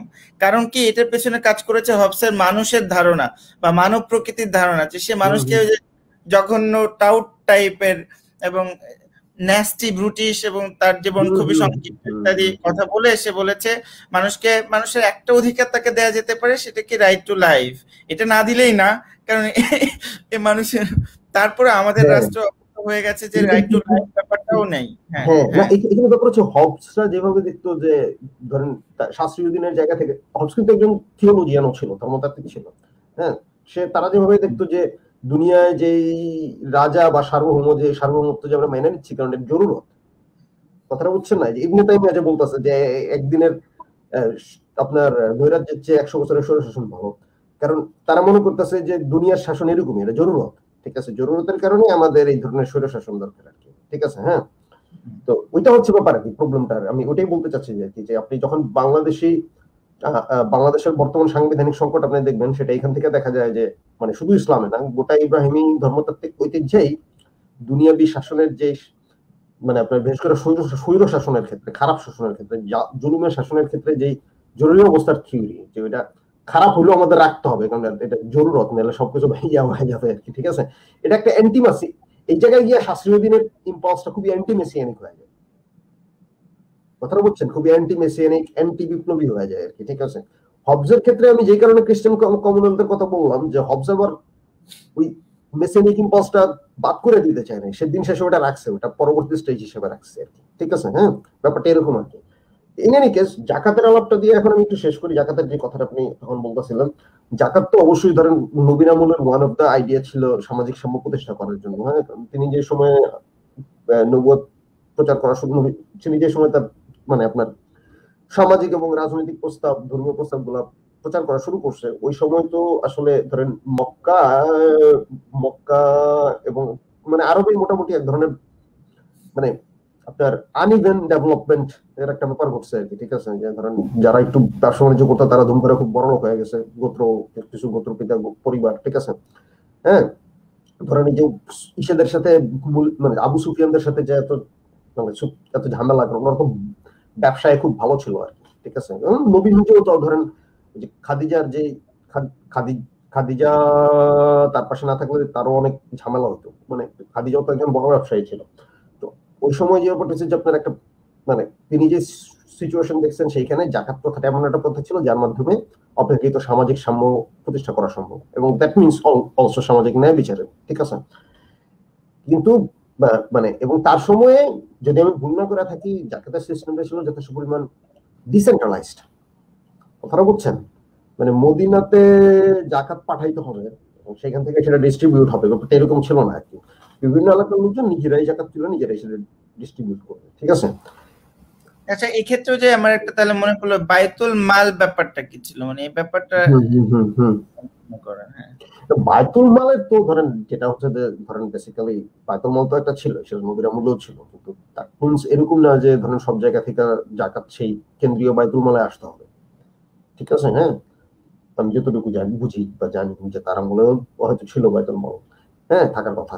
কিন্তু আমি যেটা বলতেছি যে নবীর মৃত্যুর পরে যেটা হয়েছে আবু বকরের সময় থেকে ব্যাপারটা একটা সেন্ট্রালাইজেশন করছে, মানে যেটা প্রথম রিদ্দার যুদ্ধ বা মুরতাদ বিরোধী যুদ্ধ যেটা বলা হয়, সেই যুদ্ধটা কিন্তু অ্যাকচুয়ালি মানে মুরতাদ বিরোধী যে যুদ্ধ হয়েছে সেটার মধ্যে অন্তত দুইটা গ্রুপের ক্ষেত্রে হয়তো বলা যায়, দুইটা তিনটা গ্রুপের ক্ষেত্রে যে তারা মুরতাদ হয়ে গেছিল, হ্যাঁ, তারা আসলে মানে তারা মুরতাদ হয়ে গেছিল কি তারা অন্য কিছু লিডার বা নবীরও মানতো আর কি, ইসলামের নবীর পরে। কিন্তু ইসের ক্ষেত্রে সেটা বলা যায় না, মানে অধিকাংশ নগরের ক্ষেত্রে সেটা বলা যায় না, কারণ অধিকাংশ মক্কার মানে আপনার তৎকালীন আরবের বিভিন্ন গোত্র এবং আপনার নগর তারা হচ্ছে বেসিক্যালি নবীর সাথে নবীর পার্সোনালিটির সাথে কানেক্টেড ছিল, হ্যাঁ, তার নবীর প্রতি অনুগত ছিল, ঠিক আছে। কিন্তু নবীর মৃত্যুর পরে তারা এই প্রয়োজন দেখে নাই যে তাদের আবু বকরের যে মদিনার যে শাসন সেটা অনুসরণ করতে হবে, ঠিক আছে, হ্যাঁ। তারা বেসিক্যালি ওই জাকাত নিজের ওই যে জাকাতের ডিস্ট্রিবিউশনও তারা নিজেদের মধ্যেই করতে চাইছে, ঠিক আছে। এবং তারা এরকম একটা কাহিনী পাইবেন সিরাত গ্রন্থগুলো যে তারা বলতেছে যে আমি তো নামাজে পড়ি জাকাত দিই, তো আমি মানে হ্যাঁ মানে আমার আবু বকরের শাসন মানতে হবে কেন, ঠিক আছে, হ্যাঁ, ইসলামে থাকার জন্য। কিন্তু আবু বকরের থিওরি ছিল যে ইসলামে থাকার জন্য হচ্ছে মানে সরাসরি মানে যে মদিনার কেন্দ্রীয় শাসনটাই মেনে চলতে হবে, ঠিক আছে, হ্যাঁ। তো এবং জাকাত পাঠাইতে হবে মদিনায়, ঠিক আছে। তো সেখানে একটা ট্রান্সফরমেশন ঘটছে নবীর মৃত্যুর পরপরই জাকাতের ক্ষেত্রে। সত্যি কথা বলতে কি বর্তমানের সাথে আমি বলতে পারবো না যে আমাদের সময় আসলে জাকাত সমাজে ঠিক কি ধরনের ভূমিকা এখন রাখতেছে, বা ধরেন এই আইডিয়াটারে আসলে অ্যাটলিস্ট বর্তমানের কোন আইনি চিন্তায় আসলে কিভাবে হচ্ছে কনভার্ট করা যায়, হ্যাঁ, বা আসলে কিভাবে বোঝা যায়, বা জাকাতের যে মূল যেই আপনার থিম সেই থিমটা আসলে কিভাবে হচ্ছে ধরেন এখনকার সময়ের একটা আইনি চিন্তায় আপনি ধারণ করতে পারেন, আমি আসলে এ ব্যাপারে খুব একটা আমার ধারণা নাই, আমি জাস্ট ঐতিহাসিক ট্রান্সফরমেশনটা বলবো আর কি। ঠিক আছে, আপনি আপনার জায়গা থেকে বললেন, বাকিটা আইনজীবীরা বুঝবে, কারণ সব তো আর যারা ইতিহাস নিয়ে চর্চা করছে তাদের সমস্ত কাজ করে দেওয়ার দায়িত্ব দেওয়া হয়নি। যাই হোক, তো ধন্যবাদ। তবে যেটা বলছিলাম, এই যে মানব প্রকৃতির কারণটাও আমি বলি যে এটা আর একটা কারণে ইন্টারেস্টিং, কারণ ওই যে একটা বই আছে, যদিও খুব বিতর্কিত টাইপের ইয়া হবে, যদিও সেটা হচ্ছে সাইদ কুতুবের এই সোশ্যাল জাস্টিস ইন ইসলাম। তো ওইখানে আলোচনা করতে যে একটা গুরুত্বপূর্ণ জিনিস দেখলাম যে ইসলামে যে সামাজিক ন্যায় বিচারের কথা বলা হয়েছে এটার সাথে নাকি মানব প্রকৃতির ইসলামের একটা ব্যাখ্যা জড়িত। সেটা কি মানুষ কৃপণ টাইপের, সে পুরোপুরি তার সম্পদ সে অন্যকে দিয়ে দেবে না, কিন্তু সে যাতে একেবারে কুপ্রবৃত্তির বশবর্তী হয়ে একদম শুধুমাত্র যক্ষের ধনের মতো সম্পদ আঁকড়ে না রাখে, সেজন্য মানে ইসলামিক বিধান হিসেবে জাকাতের ব্যবস্থা বা এই ধরনের বিধান রাখা হয়েছে, যাতে সমাজে একটা ভ্রাতৃত্ববোধ প্রতিষ্ঠিত হয়। নাহলে সমাজে বিশৃঙ্খলা তৈরি হবে, বৈষম্য বেড়ে গেলে সমাজে সমস্যা তৈরি হবে। এই যে একটা ব্যাপার, এখানে বলা হচ্ছে যে মানুষের প্রবৃত্তিটাকে নেতিবাচক, এখানেও কিন্তু বলা হলো, এখানেও কিন্তু মানুষের প্রবৃত্তি নেতিবাচক এই কথাটা বলা হলো। কিন্তু আমার কাছে মনে হয় যে যারা সুফিবাদী ধারা থেকে মানে ইসলাম চর্চা করেন তারা কিন্তু মানুষের প্রবৃত্তিটাকে খারাপ এটা ধরেই আগান না। মানুষের যে একটা সম্ভাবনা আছে, সেই সম্ভাবনার কথা কিন্তু সুফিরা এটা স্বীকার করেন, এবং সুফিরা মানুষের ফানা হওয়া সম্ভব, মানুষের এই ইগো যেটাকে বলে এটাকেও বিসর্জন দিয়ে সমাজের মানে লীন হয়ে যাওয়া, বা এটা সমাজে না বলে এটা আলটিমেটলি তারা আসলে বলে আল্লাহর সাথে, ঈশ্বরের সাথে এক হয়ে যাওয়া। কিন্তু এটাকে আমরা সমাজের প্রেক্ষাপটে সমাজের সামাজিক অধিকারের জায়গা থেকে এভাবে পাঠ করতে পারি যে মানুষের যে ইগো এবং সম্পত্তির যে ধারণা, এটা সে একদম সেটাকে অনেকটাই নাই পর্যায়ে নিয়ে আসতে পারে। এই বিষয়ে স্পষ্ট করে ব্যাখ্যার প্রয়োজন। এই ব্যাপারে আপনার কি মত? আচ্ছা, ও এখানে দেখতে পাচ্ছি পারভেজ ভাই আবার চলে গেছেন, তার কানেকশন নাই হয়ে গেছে। তো আমরা আলোচনাটা তাহলে এখানে আমাদেরকে সমাপ্তি করতে হবে। আরো কিছু প্রশ্ন ছিল, যেমন এই প্রশ্নটা আমি করলাম যে মানব প্রকৃতির ধারণার ক্ষেত্রে সাইদ কুতুববাজারে যে মিশরে মুসলিম ব্রাদারহুড টাইপের রাজনীতি করে বা বাংলাদেশে জামাত ইসলাম টাইপের রাজনীতি করে, তাদের ক্ষেত্রে মানব প্রকৃতির একটা ধারণা আছে। মানুষের প্রবৃত্তি, মানুষ কুপ্রবৃত্তির দ্বারা পরিচালিত হতে পারে, সঞ্চয় প্রবণতা মানুষের অনেক বেশি, ইত্যাদি ধারণাগুলোর কথা ইসলামের মধ্য থেকে তাদের একটা ব্যাখ্যা। এটা ধারণা সুফিবাদীদের আর একটা ধারণা আছে যে তারা মনে করে মানুষের পক্ষে এমনকি আত্মস্বার্থ বিসর্জন পর্যন্ত করা সম্ভব।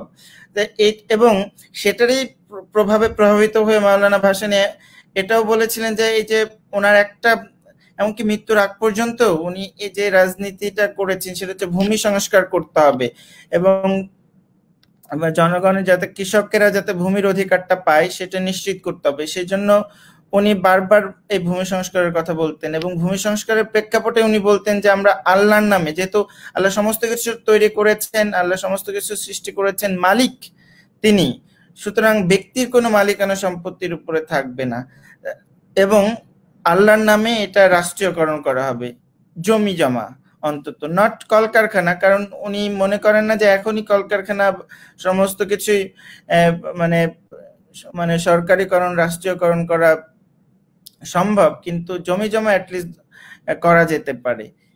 এই যে ধারণাগুলো, এটা কিন্তু ওই জায়গা থেকে এসেছে। মানুষের ধারণা মাওলানা ভাসানীর ক্ষেত্রে কিন্তু ভিন্ন রকম ছিল। মাওলানা ভাসানী মনে করতেন না মানুষ শুধুমাত্র সঞ্চয় প্রবণ, মানুষ এমনকি দান প্রবণ, নিজের এমনকি সর্বস্ব পর্যন্ত দান করে দিতে পারে সে। তো এই কারণে মানুষের প্রকৃতির যে ধারণা, মানব প্রকৃতির যে ধারণা, এটার ভিন্নতা মানুষের রাজনীতিরও ভিন্নতা তৈরি করে দিচ্ছে এবং এটা ইসলামের ব্যাখ্যার ক্ষেত্রেও নানা ধারা আছে এবং এই বিষয়টা নিয়ে আলোচনা করা গেলে আরো ভালো হতো এবং ভবিষ্যতে এই বিষয়টা মানে প্রাসঙ্গিক এবং এই জন্যই আমি সবসময় মানব প্রকৃতির ধারণাটাকে সন্দেহের চোখে দেখি। কেউ যদি বলে মানুষ অমুক, মানুষ তমুক, মানুষ খুবই জঘন্য টাইপের, আমি এটা মানি না। আবার মানুষ একেবারে মানে ফেরেশতা কিনা আমি সেটাও বলতে পারবো না। এটা কারণ মানুষ ফেরেশতা হতে পারে একটা বিশেষ কনটেক্সটে, একটা বিশেষ প্রেক্ষাপটে, মানুষ খারাপও হতে পারে একটা বিশেষ কনটেক্সটে, তার এমনকি পরিপার্শ্বিকতা, সাংস্কৃতিক আপব্রিঙ্গিং, কালচারাল, এডুকেশনাল সমস্ত কিছু মিলিয়েই একজন খুব মানে ভালো হবে কি মন্দ হবে সেটা নির্ধারিত হতে পারে। তো এই বিষয়ে একদম শেষ কথা বলে কোনো কথাও আমি বলতে চাই না। এটুকু বলা যেতে পারে যে মানব প্রকৃতি ব্যাপারটাকে সন্দেহের চোখে দেখা যেতে পারে। যে কেউ যদি বলে যে মানুষ খুবই খারাপ প্রকৃতির, সেটা এবং সেজন্য মানুষের উপর রেস্ট্রিকশন আরোপ করতে হবে, যেটা হবস বলতেন। আবার সাইদ কুতুব বলছে মানুষ একেবারে দানশীল হয়ে যেতে পারে, সমস্ত তার সম্পদ সে বিলিয়ে দিতে পারবে না, সে সঞ্চয় প্রবণ। এইটা বলছে, এটা সে ব্যাখ্যা করছে, হয়তো কোরআন শরীফের বিভিন্ন আয়াত দিয়ে সে ব্যাখ্যা করছে, কিন্তু তারপরে কোরআন শরীফের অন্য আয়াত দিয়েও ব্যাখ্যা করা সম্ভব এমনটা যে মানুষ আসলে মানুষের পক্ষে এই স্বার্থ ত্যাগ করা সম্ভব, এটা যারা সুফিবাদীরা করে থাকে। তো এই নানা ধরনের ব্যাখ্যা আছে ইসলামের, সেই ব্যাখ্যাগুলো যাতে আমরা চর্চা করতে পারি, সেটাই হচ্ছে এই আমাদের আলোচনার সবার মূল উদ্দেশ্য। কোনো বিশেষ ব্যাখ্যা আপনাদেরকে গিলিয়ে দেয়া আমার উদ্দেশ্য না। আপনারা নিজের জায়গা থেকে পড়াশোনা করুন, জানার চেষ্টা করুন, নিজের মতো করেই ব্যাখ্যা বিশ্লেষণ করুন, এটাই কিন্তু ইসলামের মূল কথা। এখানে কোনো চার্জ নেই, এখানে কোনো যে যার ব্যাখ্যা কিনা একমাত্র ব্যাখ্যা, আপনার ব্যাখ্যাও সমান সঠিক একজন হুজুরের ব্যাখ্যা যিনি কিনা অনেক বছর পড়েছেন। হ্যাঁ, জ্ঞান একটা গুরুত্বপূর্ণ বিষয়, তার হয়তো সঠিক হওয়ার সম্ভাবনাটা বেশি, কিন্তু আপনিও যদি অনেকটা চর্চা করতে থাকেন, আপনার বুদ্ধি প্রয়োগ করেন এবং কোরআন হাদিস, ইসলামের যে ট্র্যাডিশন, ইতিহাস, এগুলো বিচার বিশ্লেষণ করেন, তাহলে আপনার পক্ষে সিদ্ধান্ত গ্রহণ করা সম্ভব। এবং এই সিদ্ধান্ত গ্রহণ করার ব্যাখ্যা কোনটা ঠিক কোনটা ঠিক, সেই সিদ্ধান্ত গ্রহণ করার ক্ষমতার চর্চাটাই করতে হবে আস্তে আস্তে। তাহলে আপনি ইতিহাসের নির্মাতা হয়ে উঠবেন এবং সেক্ষেত্রে শুধুমাত্র আপনাকে অন্যের উপরে মুখাপেক্ষী হয়ে থাকতে হবে না, আপনি কিছু একটা করতে পারবেন আপনার ব্যক্তি জীবনের, সমাজে, রাষ্ট্রের সব পর্যায়ে। তো এটা মাধ্যমেই, এই কথাগুলো বলার মাধ্যমেই আজকের আমাদের যে আজকে যে সেশন পর্বটা ছিল, যেটার শিরোনাম ছিল ইসলাম, সামাজিক ন্যায় বিচার ও মানবিক মানে বাংলাদেশের সংবিধান, সেটার একটা মানে সমাপ্তি করতে চাচ্ছি। তবে তারও আগে আমার একটা কথা বলে রাখা দরকার বলে মনে করছি, সেটা হচ্ছে বাংলাদেশের সংবিধান, তারও আগে আমরা যদি বলি যে আজকে 30শে এপ্রিল মাসে যে 50 বছর আগে যে আমাদের স্বাধীনতার ঘোষণাপত্রটা নেওয়া হয়েছিল, যেখানে কিনা সাম্য, মানবিক মর্যাদা এবং সামাজিক ন্যায় বিচারের ঘোষণাটা ছিল, যেটা কিনা সংবিধানে অনেকটা এই যে পার্ট টুতে যেটাকে বলা হচ্ছে রাষ্ট্রের মূলনীতি, সেখানে অনেকটা এসেছে। যদিও আমাদের সংবিধানে বলা হচ্ছে যে সমাজতন্ত্র একটা গুরুত্বপূর্ণ মূলনীতি, কিন্তু আসলে সোশ্যাল ওয়েলফেয়ারটা বা সমাজ কল্যাণটা হচ্ছে আমাদের রাষ্ট্রের বা সংবিধানের মূলনীতি। কারণ আমাদের রাষ্ট্রটা আওয়ামী লীগের নেতৃত্বে যে সংবিধান প্রণীত হয়েছে বা যে রাষ্ট্রটা গঠিত হয়েছিল, সেটা সোভিয়েত ইউনিয়নের যে কমিউনিস্ট পার্টির অধীনে নেতৃত্বে যে সমাজতান্ত্রিক রাষ্ট্র গঠিত হয়েছিল সেটার মতো না। এই দুটা দলের মধ্যে পার্থক্য আছে, সুতরাং সেই পার্থক্যটা থাকতেই পারে সেটা। তবে আমি যেটা বলছিলাম, তার মানে সমাজতন্ত্র বলতে এখানে সামাজিক কল্যাণ বা সামাজিক ন্যায় বিচারের কথাই বলা হয়েছে, যেটা আমাদের মুক্তিযুদ্ধের স্বাধীনতার ঘোষণাপত্রেও আছে। আমরা দেখতে পাচ্ছি ইসলামে এক্ষেত্রে বিরোধিতা নেই, কিন্তু তারপরেই 50 বছরে আমাদের স্বাধীনতা, সাম্য, মানবিক মর্যাদা এবং সামাজিক ন্যায় বিচারের অবস্থাটা কি সেটা আপনারা বিচার করুন, তারপরে আপনারা বুঝতে পারছেন কিরকম অবস্থায় আছে। তো সেই জায়গা থেকে আমাদের আরো ভালো অবস্থানে যেতে পারে। নেপাল এমনকি সামাজিক ন্যায় বিচার বা সোশ্যাল ওয়েলফেয়ার রাইটস গুলোকে জুডিশিয়ালি এনফোর্সেবল রাইটস হিসেবে প্রতিষ্ঠিত করেছে। আমাদের 50 বছর পর আমাদের এটুকু দাবি আমরা রাষ্ট্রের কাছে, জনগণের কাছে করতে পারি যে আমাদের সংবিধানের যে পার্ট টুতে যে অধিকারগুলো আছে, সোশ্যাল ওয়েলফেয়ার রাইটস এর যে অধিকারগুলো আছে, যেটা কিনা আর্টিকেল 8-এ বলা হচ্ছে জুডিশিয়ালি এনফোর্সেবল না, সেটাকে আমরা জুডিশিয়াল এনফোর্সিবিলিটি দিতে পারি। নেপাল এত বছর পরে এসে সংবিধান করেছে, আমাদের অনেক পরে সংবিধান করেছে 2015 সালে, তারা এটাকে জুডিশিয়ালি এনফোর্সিবিলিটি দিয়েছে। আশা করি আমরাও 50 বছর পরে এসে সোশ্যাল ওয়েলফেয়ার রাইটস গুলোকে জুডিশিয়াল এনফোর্সিবিলিটি দিতে পারবো, এবং সেটাই আমাদের একটা গুরুত্বপূর্ণ দাবি হবে স্বাধীনতার সুবর্ণ জয়ন্তীতে। এবং কি মানে আমরা যদি বলি ইসলামের আলোকেও এটার এক ধরনের অনুপ্রেরণা আমরা পাচ্ছি, এক্ষেত্রে কোনো কন্ট্রাডিকশনই আমরা পাচ্ছি না। এবং সংখ্যাগরিষ্ঠ মুসলিম জনগণ কেন এই ব্যাপারে যথেষ্ট সচেতন না, যথেষ্ট ওয়াকিবহাল না, যথেষ্ট সক্রিয় না, সেটাও একটা প্রশ্ন। তো আশা করি ভবিষ্যতে এই বিষয়ে আমাদের অগ্রগতি হবে। এটা বলে আজকের মতো আমরা এখানে শেষ করছি। সবাই ভালো থাকবেন। খোদা হাফেজ। জয় বাংলা।